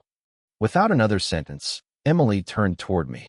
"I am deeply sorry for the pain I've caused you." I met her eyes and answered quietly. "The pain began long before you arrived." She nodded, understanding exactly what I meant. Then she walked slowly toward the front entrance. No one tried to stop her. Not Cecilia. Not Robert. Not a single member of the family. The front door opened. A cool evening breeze drifted into the mansion. Seconds later, the sound of the door closing echoed softly through the hallway. Robert remained frozen, staring toward the entrance long after Emily had disappeared. Only then did he begin to understand the true cost of the choices he had made. He hadn't lost one relationship. He had destroyed two. And sitting only a few feet away was the woman who had stood beside him when he had nothing, protected his dreams without asking for applause, and quietly loved him through every failure. Now she looked at him with something far more painful than anger. Acceptance. Because the opposite of love isn't hatred. Sometimes, it's finally realizing there's nothing left to fight for. Robert remained motionless long after the front door closed behind Emily. The echo of the latch seemed to linger through the mansion like the final sentence of a story no one wanted to hear. He stared toward the entrance, hoping she might suddenly return, hoping this night could somehow be undone if he stood still long enough. But hope has a cruel habit of arriving only after opportunity has disappeared. Around the dining table, no one reached for another glass, no one returned to their meal, and no one attempted to rescue the conversation. The celebration Cecilia had spent weeks planning had dissolved into complete silence. Every carefully chosen centerpiece, every polished silver tray, every expensive floral arrangement suddenly looked meaningless. They had decorated a room for joy, only to discover it had been prepared for truth instead. Cecilia looked around desperately, searching the faces of her relatives for support. She found none. The same people who had applauded only minutes earlier now avoided meeting her eyes. Some looked disappointed. Others looked embarrassed. A few quietly gathered their coats without saying a word. She had expected admiration for protecting her son's future. Instead, she found herself standing alone in the center of a room that no longer believed anything she had said. Pride can disappear much faster than it arrives. Robert finally found the courage to look directly at me. "I'm sorry." The words were almost impossible to hear. Not because they were quiet, because they arrived far too late. I studied his face for several seconds. "You've said those words before." His eyebrows pulled together. "What?" "I remember every apology you've ever given me." The room remained perfectly still. "You apologized when you forgot our anniversary." Another pause. "You apologized after missing my father's memorial because of a golf tournament." Robert slowly lowered his head. "You apologized when you promised we'd spend more time together." I smiled sadly. "The problem was never that you didn't know how to apologize." A long silence followed. "The problem was that your apologies never changed your choices." Those words seemed to remove whatever strength he had left. He sat down heavily, resting both elbows on the table while covering his face with trembling hands. For the first time since anyone had entered the dining room, Robert cried. Not quietly, not politely. Years of pride finally collapsed beneath the weight of consequences.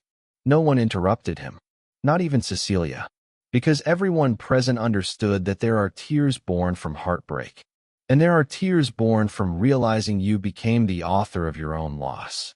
Several minutes passed before he spoke again. I loved you. His voice cracked. I know, I answered. He looked up, confused. You know? Yes. Another pause. I also know when you stopped. He stared at me. It wasn't when you met Emily. I gently shook my head. It wasn't when my work became busier. Another pause. It wasn't even when you started lying. He looked completely lost. So when? I took a slow breath. The day you stopped celebrating my victories because they reminded you of your disappointments. The sentence landed harder than any accusation. He remembered. The promotion, the magazine cover, the charity award. Every achievement that had once made him proud before it quietly became something he resented. I continued gently. I never needed you to become me. I only needed you to be happy beside me. Robert closed his eyes. I don't know when I changed. I do. He looked at me again. The day you started listening to voices that measured your worth by what I owned instead of who you already were. For the first time all evening, everyone turned toward Cecilia. She felt the weight of dozens of silent eyes resting upon her. I only wanted my son to have the best. Her voice was noticeably weaker. I nodded. I believe you. She looked surprised. You do? Yes. Another pause. But somewhere along the way, you stopped asking what was best for him. I looked gently toward Robert and started asking what was best for your pride. Cecilia's lips trembled. No. You couldn't bear telling your friends your daughter-in-law was more successful than your son. No answer. So you slowly convinced him he deserved more. Still silent. You didn't steal his happiness. I paused. You convinced him it wasn't enough. A single tear rolled down Cecilia's face. It wasn't dramatic. It wasn't theatrical. It was the first moment she genuinely questioned herself. Then something unexpected happened. Uncle Charles quietly reached into the inside pocket of his jacket. I wasn't going to do this tonight. Everyone looked toward him. But perhaps Richard would have wanted you to have this now. He walked toward me carrying a sealed envelope. The handwriting on the front instantly caught my attention. It belonged to my father. My heart stopped. The envelope had never been opened. Across the front were only 6 handwritten words. For Sofia, when she finally chooses herself. I looked at Uncle Charles in complete disbelief. What is this? He smiled sadly. Your father gave it to me 2 weeks before he passed away. The room became completely silent again. He told me. Charles swallowed carefully. That one day you'd face the hardest decision of your life. I gently turned the envelope over. The seal remained untouched. I've carried it for 6 years. Charles's voice grew quieter.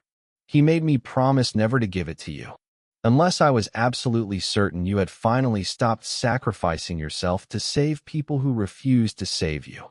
Every person in the room stared at the envelope. Even Gabriel looked surprised. I carefully broke the seal. Inside rested a single handwritten letter. My father's unmistakable handwriting filled every page. My hands trembled as I began reading. The first sentence stole every breath from my lungs. My precious Sofia, if you're reading this, it means your kind heart has finally been asked to choose between love and self-respect. The room fell into complete silence. No one moved. No one spoke. Because in that single moment, the evening stopped being about betrayal. It became about the final gift a father had prepared years before his daughter ever realized she would need it. My precious Sofia, if you're reading this, it means your kind heart has finally been asked to choose between love and self-respect. If that day has truly come, then there is something I need you to remember before you make another decision. You have always believed love means enduring more than everyone else. You inherited that from your mother. She loved with every part of her heart, even when people gave her very little in return. It was one of the most beautiful things about her, and it was also the thing that hurt her most. I have watched you become the same woman. Generous, patient, forgiving. Those are gifts, my daughter, but gifts become burdens when they are handed to people who mistake kindness for weakness. If someone ever convinces you that you must lose yourself to keep them, then they never truly loved you. Real love never asks you to disappear. By the time I reached the bottom of the first page, my vision had blurred with tears. I hadn't heard my father's voice in 6 years, yet every sentence sounded exactly the way he used to speak while we walked through the warehouses together on quiet Sunday mornings. The dining room had become so still that the only sound was the faint crackling of the fireplace in the next room. No one interrupted. Even Cecilia remained frozen, her hands trembling slightly at her sides. I continued reading. You may wonder why I protected the company the way I did. Many people believed it was because I feared losing money. They were wrong. Money can always be earned again. Characters cannot. I built the trust because businesses survive when they belong to principles instead of emotions. One day someone may accuse you of caring more about wealth than family. If that day comes, remember this. I never asked you to protect buildings. I asked you to protect the people inside them. Every warehouse, every truck, every contract, every office represents a family that depends on wise decisions. Never apologize for carrying that responsibility. You are not protecting an empire. You are protecting lives. Uncle Charles quietly wiped his eyes. So that's why, he whispered. Gabriel nodded. Richard never cared about being the richest man in the room. Charles smiled sadly. He cared about making sure everyone else could still pay their bills. Several relatives who had spent years admiring my father's success suddenly understood him in an entirely different way. The company had never been his greatest achievement. The people had. I turned to the final page. If the person sitting across from you truly loves you, they will celebrate the woman you've become. If they compete with you instead, let them go with kindness. Never punish people with revenge when life has already given them consequences. Bitterness feels powerful for a moment. Peace lasts much longer. Walk away with your dignity intact. Leave every room knowing you never became the kind of person who hurt others simply because you were hurt first. That, my little girl, will always be your greatest inheritance. Love always. Dad. When I lowered the letter, tears had found their way onto nearly every face around the table. Even Gabriel quietly removed his glasses. The silence lasted almost a full minute before Robert finally stood. He didn't move toward me immediately. Instead, he looked at the portrait of my father hanging above the fireplace. I failed him. His voice barely carried across the room. I failed the only man who ever believed I could become better than I was. No one answered. Because no one could. Robert slowly walked around the table until he stood only a few feet away from me. He didn't try to touch my hand. He didn't try to hug me.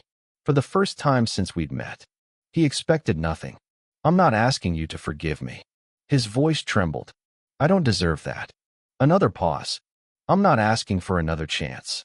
He looked directly into my eyes. I lost that tonight. Tears rolled freely down his face. I just need you to know. He struggled to finish the sentence. That I would give every dollar I thought I wanted. Another pause. If it meant I could go back to the man you married. I looked at him for a long moment. I believe you. His shoulders shook. But that's the tragedy, Robert. He frowned slightly. I don't think you realized what you had until you imagined losing something else. The words settled gently between us. There was no anger left inside me. Only the truth. I spent years trying to become enough for you. I smiled sadly. And somewhere along the way, I forgot I already was. Those words seemed to change something inside everyone listening. Margaret quietly reached for her husband's hand. Aunt Elena lowered her head. Even Cecilia closed her eyes. She finally understood that this evening had never been about money. It had been about value. And they had spent years measuring the wrong things. Cecilia slowly stepped forward. She looked older than she had only an hour earlier. The confidence that had defined so much of her life had disappeared, replaced by quiet regret. Sofia, her voice broke. I owe you an apology. I waited. I judged you before I knew you. A tear escaped down her cheek. I kept telling my son that a successful wife would always make him feel small. She shook her head. I never once considered that I was the one making him feel that way. She covered her mouth as emotion overwhelmed her. I poisoned my own son's marriage. The admission stunned everyone. No one had expected Cecilia to say it, least of all Robert. He looked at his mother in complete disbelief. She slowly turned toward him. "I'm so sorry." He stared at her silently. "I spent years telling you that you deserved more." Another pause. "When all along." She looked toward me. "You already had more than most people spend a lifetime searching for." For the first time that evening, mother and son cried together. Not because they had lost a mansion, not because they had lost a fortune, but because they finally understood they had thrown away something that could never be rebuilt exactly as it once was. And as I folded my father's letter and slipped it carefully back into its envelope, I realized his final lesson had already come true. The greatest inheritance he ever left me was never Harper Logistics. It was the strength to walk away without becoming bitter. And although everyone believed the story was finally over, none of us yet knew that one final decision, made before sunrise the following morning, would change every life connected to the Harper family forever. The guests departed quietly over the next hour, each leaving the mansion with the uncomfortable realization that they had witnessed far more than a family disagreement. No one lingered in the driveway, exchanging the usual cheerful conversations that follow birthday celebrations.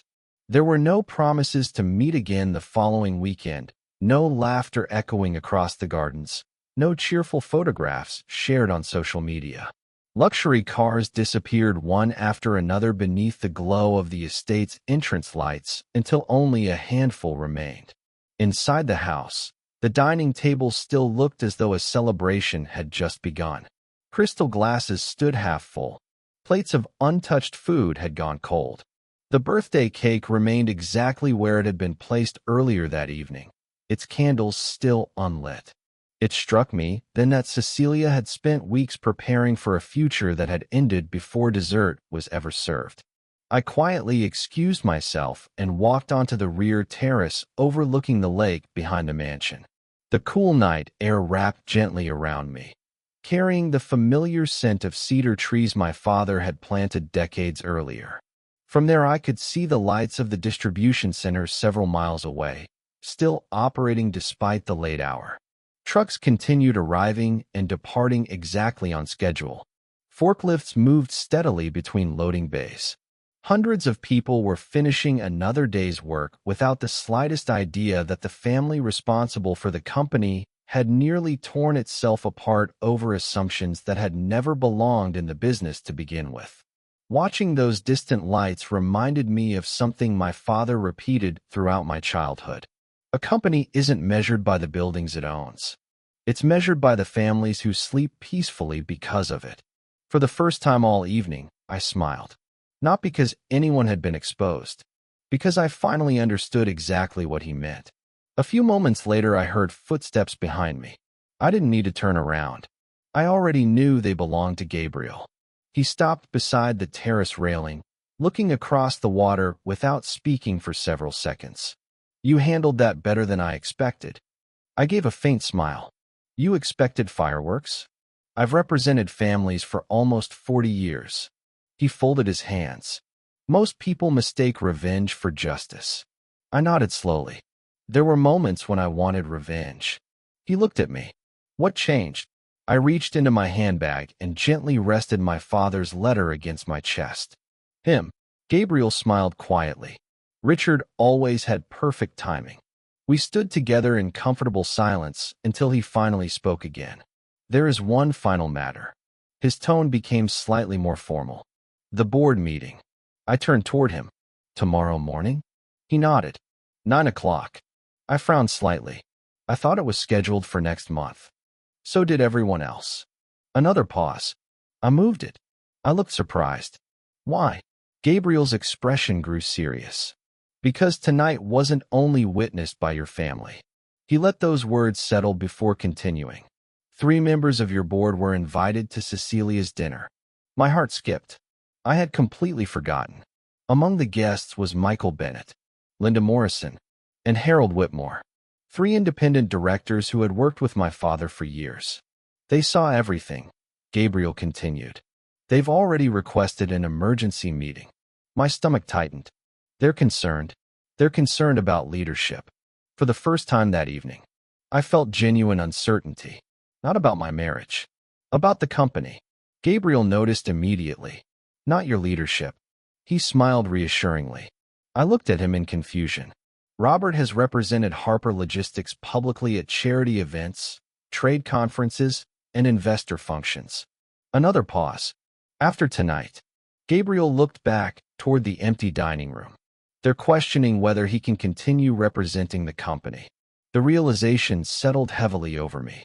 I had spent so much energy surviving the collapse of my marriage that I hadn't considered the professional consequences waiting the following morning.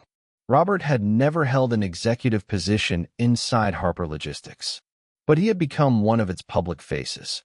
The board would not ignore what they had witnessed. Before I could respond, the terrace door opened again. This time it was Robert. He looked exhausted. His tie had been removed. His sleeves rolled halfway to his elbows. He had aged years in a single evening. I won't interrupt. He spoke quietly. I only came to say one thing. Gabriel looked toward me. I'll give you a moment. He stepped back inside the house, leaving us alone beneath the soft lights of the terrace. Robert remained several feet away. He made no attempt to move closer. I've been thinking about your father's letter. I waited. He said real love never asks someone to disappear. His voice cracked slightly. I spent years asking you to become smaller so I could feel bigger. He shook his head slowly. I didn't even realize I was doing it. The honesty in his voice felt painfully genuine. I know. He looked surprised. You do? I've known for a long time.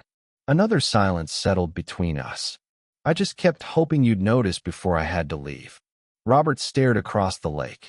I don't deserve another chance. No, I know, but I do want one opportunity. I said nothing. I'd like to resign. I frowned slightly. From what? Everything connected to Harper Logistics. I looked at him carefully. You don't have to do that because of tonight. I'm not doing it because of tonight. He met my eyes. I'm doing it because your father trusted me with his name. He swallowed hard, and I dishonored it.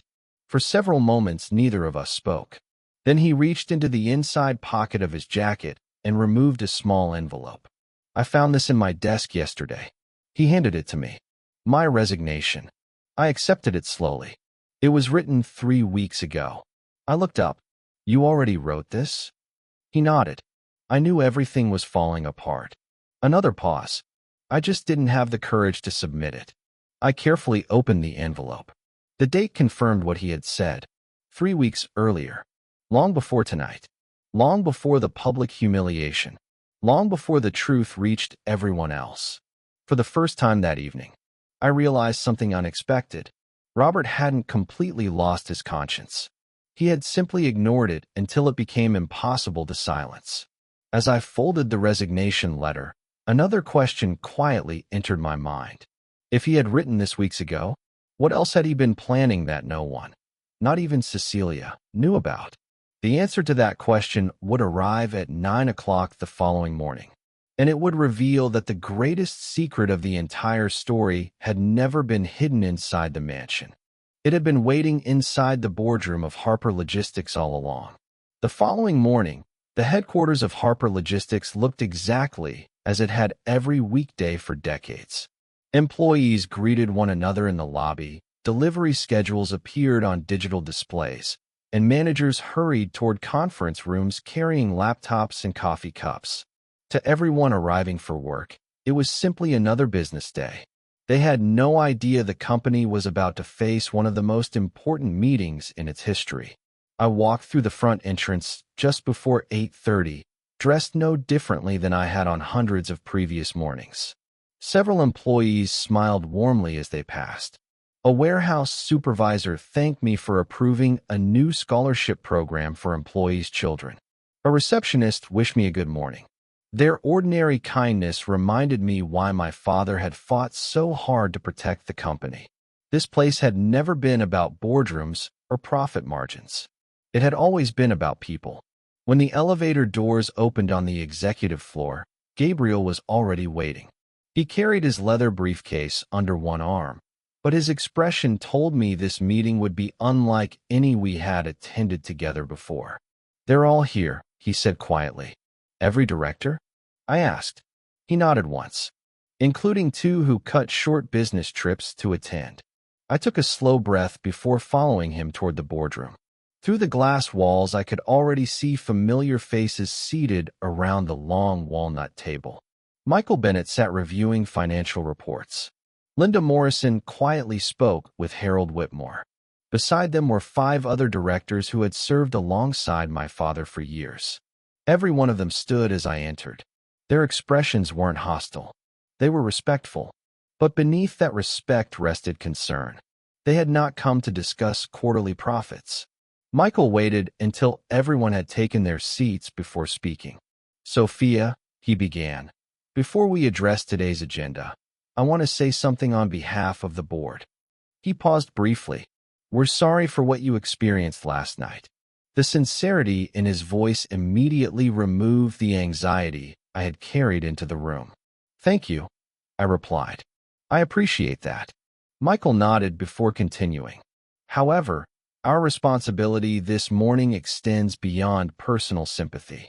Harper Logistics employs more than 12,000 people across 8 states.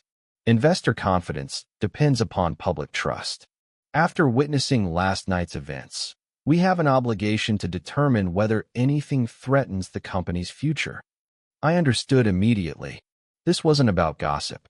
It was about stability. Before anyone else spoke, the boardroom door opened quietly. Every head turned. Robert walked inside carrying nothing except a thin folder. He wasn't wearing the tailored confidence people had grown accustomed to seeing. There was no expensive watch, no polished smile, no attempt to appear important.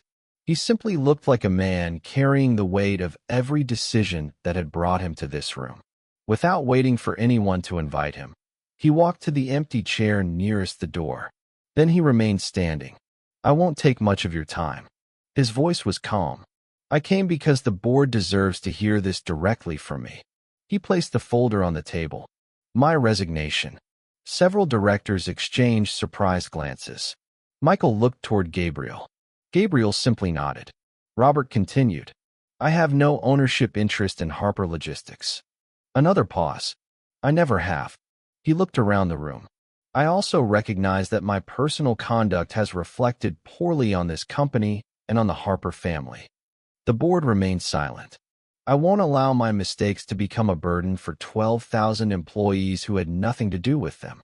He gently pushed the resignation letter toward Michael.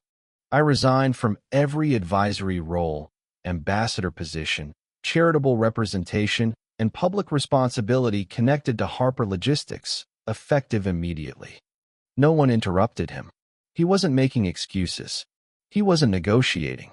For the first time in a very long time, he was accepting responsibility. Michael slowly opened the folder. Inside rested not only a signed resignation. There was another document. His eyebrows lifted slightly. "You've already signed a non-disparagement agreement?" Robert nodded. "Yes." Linda Morrison leaned forward. "And a confidentiality agreement." Another nod. "I don't want this company dragged into my personal failures." Harold Whitmore quietly adjusted his glasses. Then he looked directly at Robert. "I've worked with your father-in-law's family for 33 years. Robert listened silently. "I've watched companies collapse because people refused to admit they were wrong." Another pause. "This," Harold gently tapped the resignation letter, "is the first wise decision you've made in a long time." The words weren't intended to embarrass him. They were simply true. Robert lowered his head. "I know." Michael finally looked toward me. "Sofia." I met his eyes. "The board met privately before you arrived." My heartbeat quickened slightly. He smiled. "We reached a unanimous decision." Gabriel quietly folded his hands. Michael continued, "Effective today." He slid a polished wooden box across the table.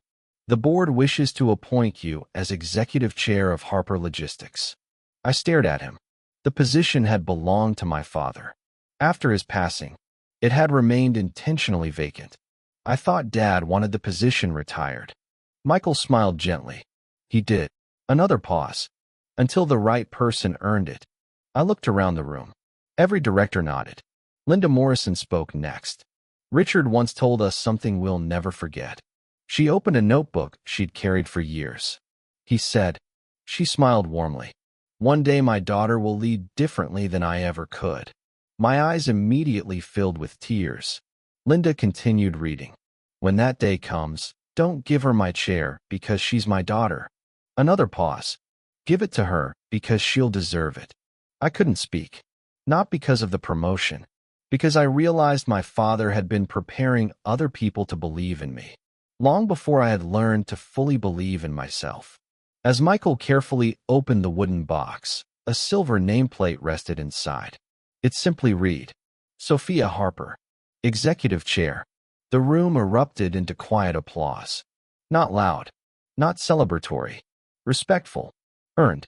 And while everyone around the table believed the story had finally reached its happiest moment, none of us noticed the young receptionist hurrying down the hallway outside. She was carrying an overnight courier envelope marked urgent. It had arrived only minutes earlier.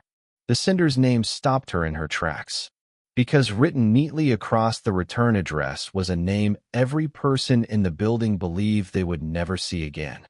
Richard Harper. A letter mailed before his death, with instructions to be delivered exactly 6 years later. And no one, not even Gabriel, had any idea why. The applause gradually faded as everyone settled back into their seats, but my attention had already shifted to the receptionist standing hesitantly outside the glass boardroom doors. She clutched the overnight courier envelope with both hands as though she wasn't entirely certain she should interrupt. Michael noticed her first and gestured for her to come inside. Excuse me, she said politely, visibly nervous. This was just delivered for Ms. Harper. The courier said it had to be placed directly into your hands. I accepted the envelope, immediately recognizing the familiar handwriting on the front.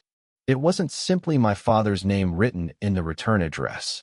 The writing itself belonged to him. Every letter, every stroke of ink looked exactly the way it had on birthday cards, handwritten notes, and the countless letters he had left for me over the years. My heartbeat quickened. Beneath my name appeared a single instruction: to be opened only after the board appoints you executive chair. The room became silent once again. Gabriel slowly removed his glasses and stared at the envelope in disbelief. I knew about the letter Charles was holding, he admitted quietly. But I've never seen this before. Michael leaned back in his chair. Richard planned everything years ahead. Gabriel gave a faint smile. Yes, but not even I knew he planned this. I carefully slid a finger beneath the seal. Inside rested another handwritten letter and a small brass key attached to a leather tag. The tag contained only 2 words: Archive Room. Several directors exchanged puzzled glances. There was an archive beneath headquarters where decades of company records were stored, but only a handful of senior executives even knew it existed. I unfolded the letter carefully. My dear Sofia, if you're reading this, then the board has placed you in the chair I always believed you would earn. Congratulations. But before you celebrate, there is one final lesson I need you to learn. Leadership isn't tested when everyone agrees with you. It is tested when you have every right to seek revenge and choose wisdom instead. Before making any decision about your future, use the enclosed key. There is something waiting for you that belongs to no one else. Only after you've seen it should you decide what kind of leader you wish to become. The room remained perfectly still. Michael looked toward the key. The archive. Gabriel nodded slowly. I believe so. I folded the letter carefully. I'd like to see whatever he left. Within minutes, Gabriel, Michael, Linda Morrison, Harold Whitmore, and I entered a private elevator at the far end of the executive floor. Very few employees knew it existed. The elevator descended beneath the main building before stopping at a reinforced steel door, requiring both the brass key and a security code. Gabriel looked genuinely surprised. I've practiced law for your father for nearly 30 years. He shook his head softly. I've never been down here. The heavy lock clicked open. As the door slowly swung inward, Cool air drifted into the hallway. Rows upon rows of neatly organized shelves stretched across the underground archive. Bound company records lined one wall. Photographs covered another. Awards, blueprints, handwritten journals, and framed newspaper articles filled display cabinets documenting nearly 70 years of Harper logistics. It felt less like a storage room, more like a museum dedicated to my father's life. At the very center of the room stood a large oak desk. Resting neatly upon it was another sealed envelope. Across the front were the words, "Open with witnesses present." Michael quietly smiled. Even now, he laughed softly through moist eyes. Richard is still running meetings. I carefully opened the final envelope. Inside was a typed document bearing my father's signature. It wasn't a letter. It was a declaration addressed to the board of directors. I began reading aloud. If this document is being read, then my daughter has officially become executive chair of Harper Logistics. I ask every director present to honor one final request. Over the years, many people have praised me for building this company. They were wrong. One person built its future long before anyone noticed. Sofia. While I accepted awards and attended interviews, she spent her school holidays learning every department from warehouse floors to dispatch offices. She never asked for special treatment because of my name. In fact, she asked me repeatedly not to tell anyone she was my daughter while she trained. She wanted respect to be earned, not inherited. If she is leading this company today, it is because she earned every step long before I was gone. As I reached the final page, tears blurred the words before me. But it was the last paragraph that completely stunned everyone in the room. There is one more matter. If my daughter ever finds herself facing betrayal inside her own family, I ask the board not to respond with punishment. Do not dismiss people simply because they failed her personally. Judge them only by whether they are capable of becoming better than they once were. Companies built upon revenge eventually become prisons. Companies built upon grace create legacies. Leave my daughter free to choose mercy without anyone mistaking it for weakness. No one spoke. Linda quietly closed her eyes. Harold looked toward me with newfound admiration. Even Gabriel appeared deeply moved. Finally, Michael broke the silence. Your father trusted you with far more than this company. I nodded. He trusted me with his values. At that exact moment, someone knocked gently on the archive door. The security officer stepped inside. Ms. Harper. He hesitated. I'm sorry to interrupt. What is it? I asked. He swallowed. Robert is upstairs. Everyone exchanged glances. He says he isn't here to ask for his job back. The officer paused before continuing. He says he's discovered something in your father's old office that none of us knew existed, and he refuses to open it unless you're standing beside him. The room fell silent once again, because after everything that had happened, it seemed Richard Harper still had one final surprise waiting for all of us. We followed the security officer upstairs without another word. The underground archive had already revealed more than anyone expected, yet something about the urgency in his voice suggested this discovery was different.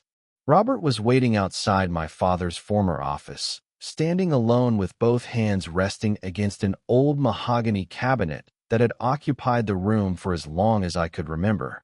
The office had remained almost untouched since my father's passing.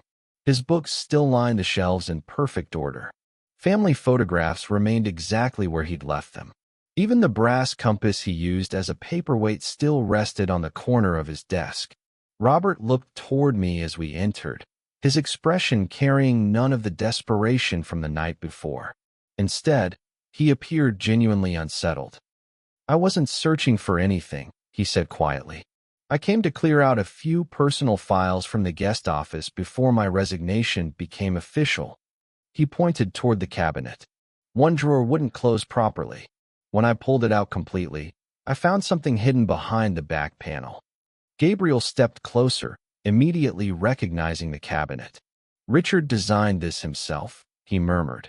He once joked there were more compartments in this desk than in some law offices. Robert reached behind the drawer, and carefully removed a narrow wooden box no larger than a jewelry case. It was wrapped in faded navy cloth secured with a leather cord. Unlike the letters, this box carried no elaborate instructions. There was only a small brass plaque fastened to the lid. On it were engraved 4 simple words. Open together. Tell the truth. No one moved for several seconds. I carefully untied the leather cord before lifting the lid. Inside rested dozens of folded index cards, each dated over a period of nearly 20 years. What are these? Linda whispered. I picked up the first card. It wasn't a business record. It wasn't a financial document. It was a handwritten note from my father. Employee number 184. James Holloway. Wife diagnosed with cancer. Quietly covered 6 months of medical insurance. Never tell him. Let him believe the company bonus paid for it. His dignity matters. I picked up another. Driver Sarah Mitchell. Daughter accepted into college. Increase scholarship fund before next semester. Announce it as a company-wide initiative so she never feels singled out. Another. Warehouse mechanic Daniel Ross. Lost his home after the tornado. Arranged temporary housing through an anonymous foundation account. Tell no one. The room fell completely silent. Card after card revealed the same pattern. Quiet acts of generosity. Private kindness.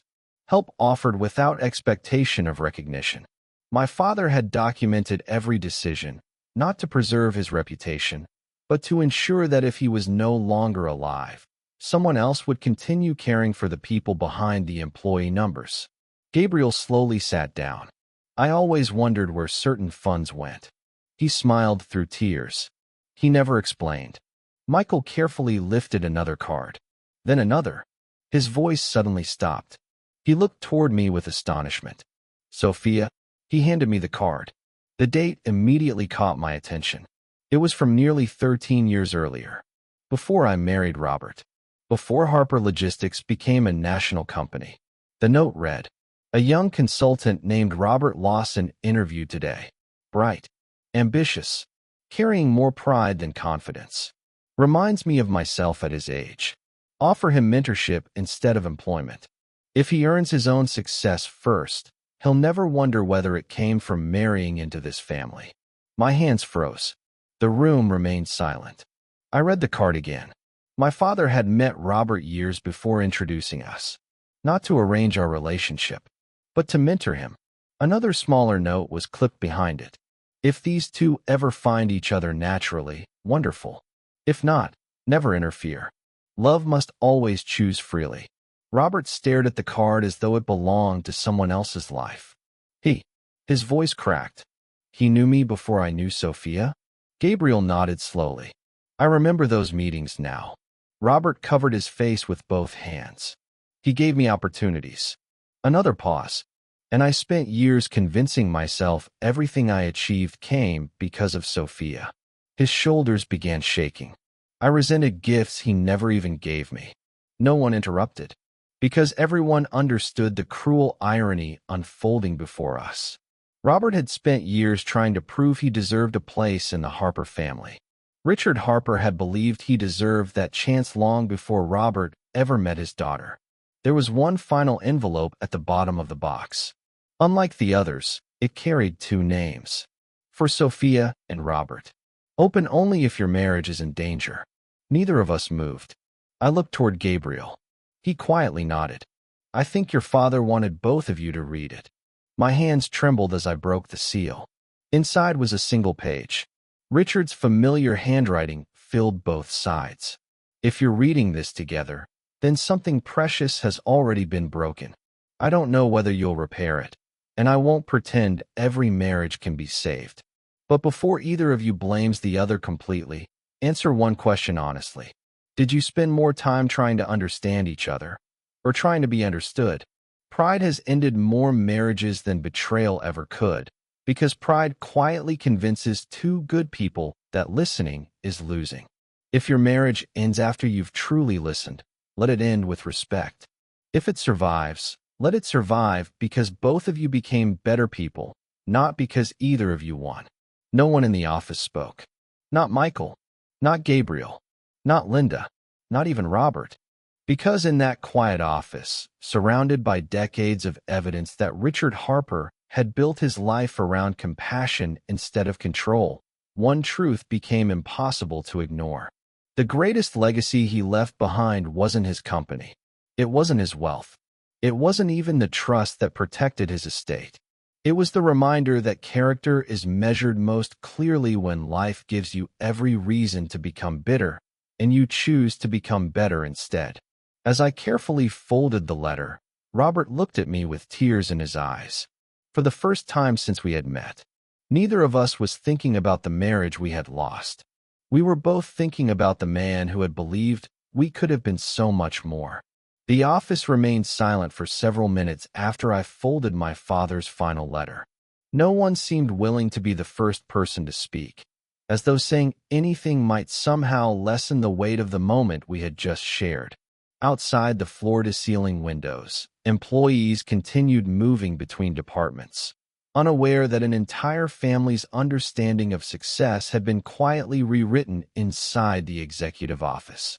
My father had spent a lifetime building trucks, warehouses, contracts, and partnerships, yet the greatest investment he ever made had been in people. Suddenly, every story I'd heard from longtime employees made perfect sense. The anonymous bonuses during difficult years, the scholarships that seemed to appear without explanation. The medical bills were quietly paid through charitable foundations. None of them had been random acts of generosity. They had been deliberate choices made by a man who believed leadership meant carrying burdens no one else should have to see. Michael carefully closed the wooden box before looking around the room. "I think Richard just held the most important board meeting of his life," he said quietly. A few people smiled through tears. Gabriel nodded in agreement. "And he managed to do it 6 years after his passing." The room shared a brief, heartfelt laugh, the first genuine laughter anyone had experienced since the previous evening. It wasn't loud or forced. It was the kind that arrives only after people have cried together. For the first time since dinner, the heaviness inside my chest eased ever so slightly. My father had somehow found a way to comfort me from beyond his lifetime, reminding me that even painful endings could become the beginning of something meaningful. Robert remained standing near the window, staring down at the employees arriving for the morning shift. He spoke without turning around. "Do you know what hurts the most?" Nobody answered. He slowly looked back toward us, his eyes still red from crying. "All this time I thought I was competing with Sofia." He gave a small, sorrowful laugh. But I wasn't. He looked toward the portrait of Richard Harper hanging above the fireplace in the office. I was competing with my own insecurities. Another long silence followed. Every promotion she earned made me question myself. Every compliment she received sounded like criticism in my own mind. He swallowed hard. "She never made me feel small." He looked directly at me. "I did that to myself." Gabriel quietly folded his arms. "That realization usually takes people a lifetime," he said gently. "Some never reach it at all." Robert nodded slowly. "I almost didn't." He reached into his jacket pocket and removed his wedding ring. For several moments, he simply stared at it resting in the palm of his hand. "When I put this on," he said softly, "I promised to protect you." His voice cracked. "Instead, you spent 12 years protecting me." He walked toward my father's desk and gently placed the ring beside the wooden box containing Richard's handwritten cards.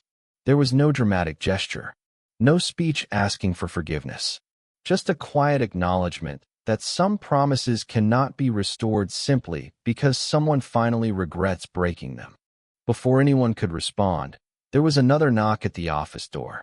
This time it was Sandra Collins, the company's director of human resources. She looked apologetic for interrupting. "I'm sorry, Miss Harper," she said, "but there's something happening downstairs that I think you should see." Michael looked puzzled. "Is everything all right?" Sandra smiled softly. "Better than all right." Curious, we followed her to the main lobby. As the elevator doors opened, I immediately noticed dozens of employees gathered near the reception area. Warehouse supervisors stood beside office assistants. Drivers stood beside accountants. Mechanics stood beside executives. Nearly every department seemed to be represented. The moment they saw me step into the lobby, the conversation stopped. I looked at Sandra in confusion. "What's going on?" She smiled. "They heard." My heart sank slightly. "The dinner?" Sandra nodded. "People talk." I looked around uneasily. I don't want the company to be distracted by my personal life. Sandra's smile grew warmer. "That's not why they're here." She gently handed me a large leather-bound book. I looked down. The cover simply read, "For Sofia." I slowly opened it. The first page contained a handwritten message from one of the warehouse employees. "You once stayed until midnight helping us load emergency supplies after the tornado. You never told anyone you were the owner's daughter. Thank you for treating us like family." I turned the page. Another message.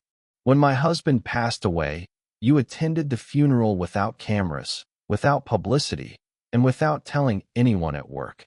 I'll never forget that kindness." Another page. "You remembered my son's name after meeting him only once. That meant more to me than you'll ever know." Page after page. Hundreds of messages. Some were only a few sentences. Others filled entire pages. Stories I had completely forgotten. Small moments I never imagined anyone else remembered. I looked up, overwhelmed. "When did this happen?" Sandra smiled through tears. "This morning." I stared at the thick book in disbelief. This couldn't have been organized in a few hours. Michael quietly laughed. "It wasn't." Sandra nodded. "We've been writing these messages for months." I frowned. "Months?" Sandra looked toward Gabriel. "He asked us to." I was surprised. Gabriel smiled. "Your father gave me one final instruction." He reached into his briefcase and removed a folded piece of paper. It said. He unfolded it carefully. "On the day my daughter finally believes she has failed, remind her of every life she quietly improved while she wasn't paying attention." My knees nearly gave way. Hundreds of employees began applauding. Not because I had inherited a company, not because I had won a legal battle, but because kindness remembered has a way of becoming the loudest applause of all. As the applause slowly filled the lobby, I caught sight of Robert standing quietly near the back of the crowd. No one applauded him. No one criticized him. He simply watched as the woman he had once believed was defined by her wealth was instead celebrated for something money could never buy: respect. And in that moment, I think he finally understood what Richard Harper had spent his entire life trying to teach both of us. A person's greatest success is never measured by what they own. It's measured by what people remember after they've walked away. The applause continued for several moments before gradually fading into a quiet stillness. I looked around the lobby, recognizing faces I had known for years. Some had worked alongside my father before I was even born.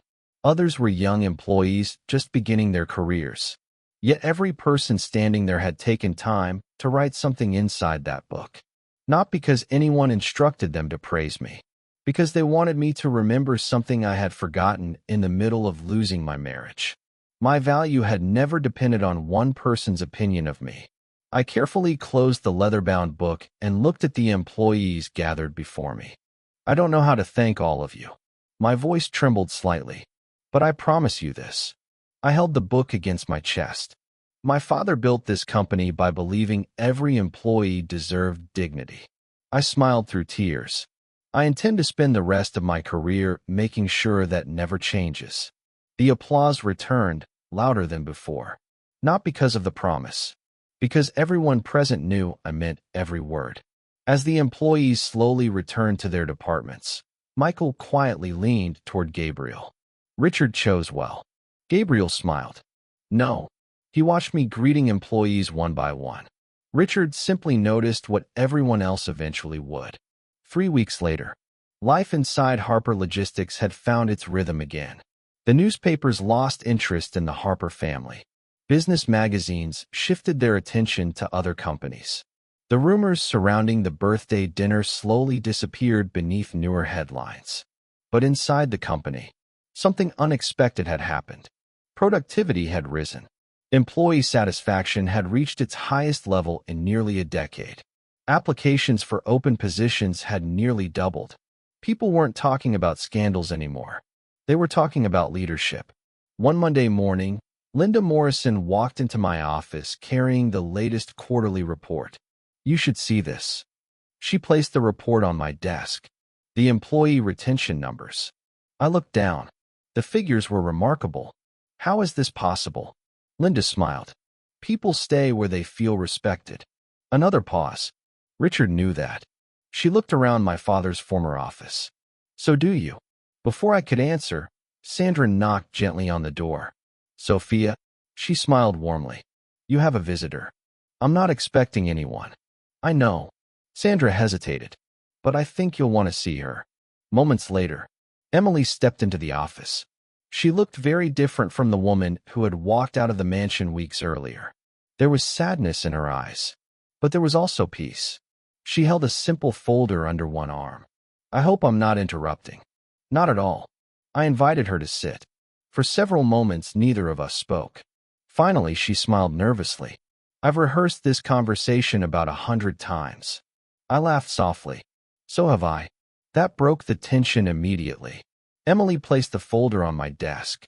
"I accepted a teaching position." I looked surprised. "I didn't know you were a teacher." "I was before I met Robert." She smiled. "I stopped because I thought my life was heading somewhere else." She shrugged gently.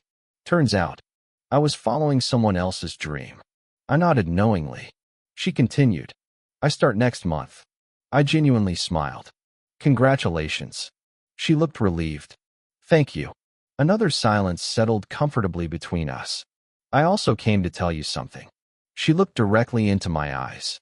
"I spent weeks blaming myself." I remained quiet. Then I realized. She smiled sadly. "I wasn't the first woman who believed a man trying to escape himself." She shook her head.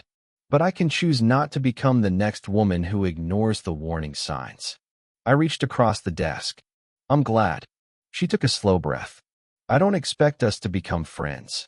I smiled warmly. "Neither did I." She laughed. "But—" Another pause. "I hope one day, when you think of me, you won't only remember the worst day of your marriage." I considered her words carefully. Then I answered honestly. "I won't." She looked surprised. "I'll remember the woman who had the courage to walk away when she finally learned the truth." Tears filled her eyes. "Thank you." She stood, then hesitated. "Oh." She reached into her handbag. "I almost forgot." She placed a small envelope on my desk. "Someone asked me to give you this." I frowned. "Who?" She smiled softly. "Cecilia." The room fell silent. I stared at the envelope. "I haven't spoken to her since the dinner." Emily nodded. "I know." She said she wasn't asking for forgiveness. Another pause. "She only wanted you to read it." After Emily left, I sat alone in the office for several minutes, looking at the envelope without opening it. The handwriting belonged to Cecilia. It looked noticeably shakier than it once had. Finally, I broke the seal. Inside was only one handwritten page. There were no excuses, no attempts to defend herself, only a simple letter. "Sofia, for years I believed I was protecting my son. The truth is that I was protecting my own pride. I measured success by appearances instead of character, and in doing so I taught Israel to do the same. Watching him lose everything that truly mattered forced me to see the mother I had become instead of the mother I believed I was. That realization has been the hardest lesson of my life. I don't expect you to forgive me. I don't deserve that expectation. I only hope one day you remember me as someone who finally admitted she was wrong instead of someone too proud to change."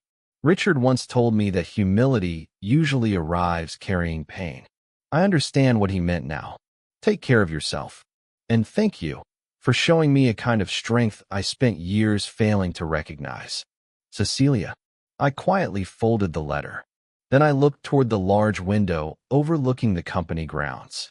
Employees were laughing together during their lunch break. Delivery trucks continued leaving the distribution center. Life had moved forward, not because the pain had disappeared, but because healing had quietly taken its place. And in that moment, I realized something my father had understood all along. Sometimes the greatest victory isn't exposing the people who hurt you. It's refusing to let their choices determine the person you become.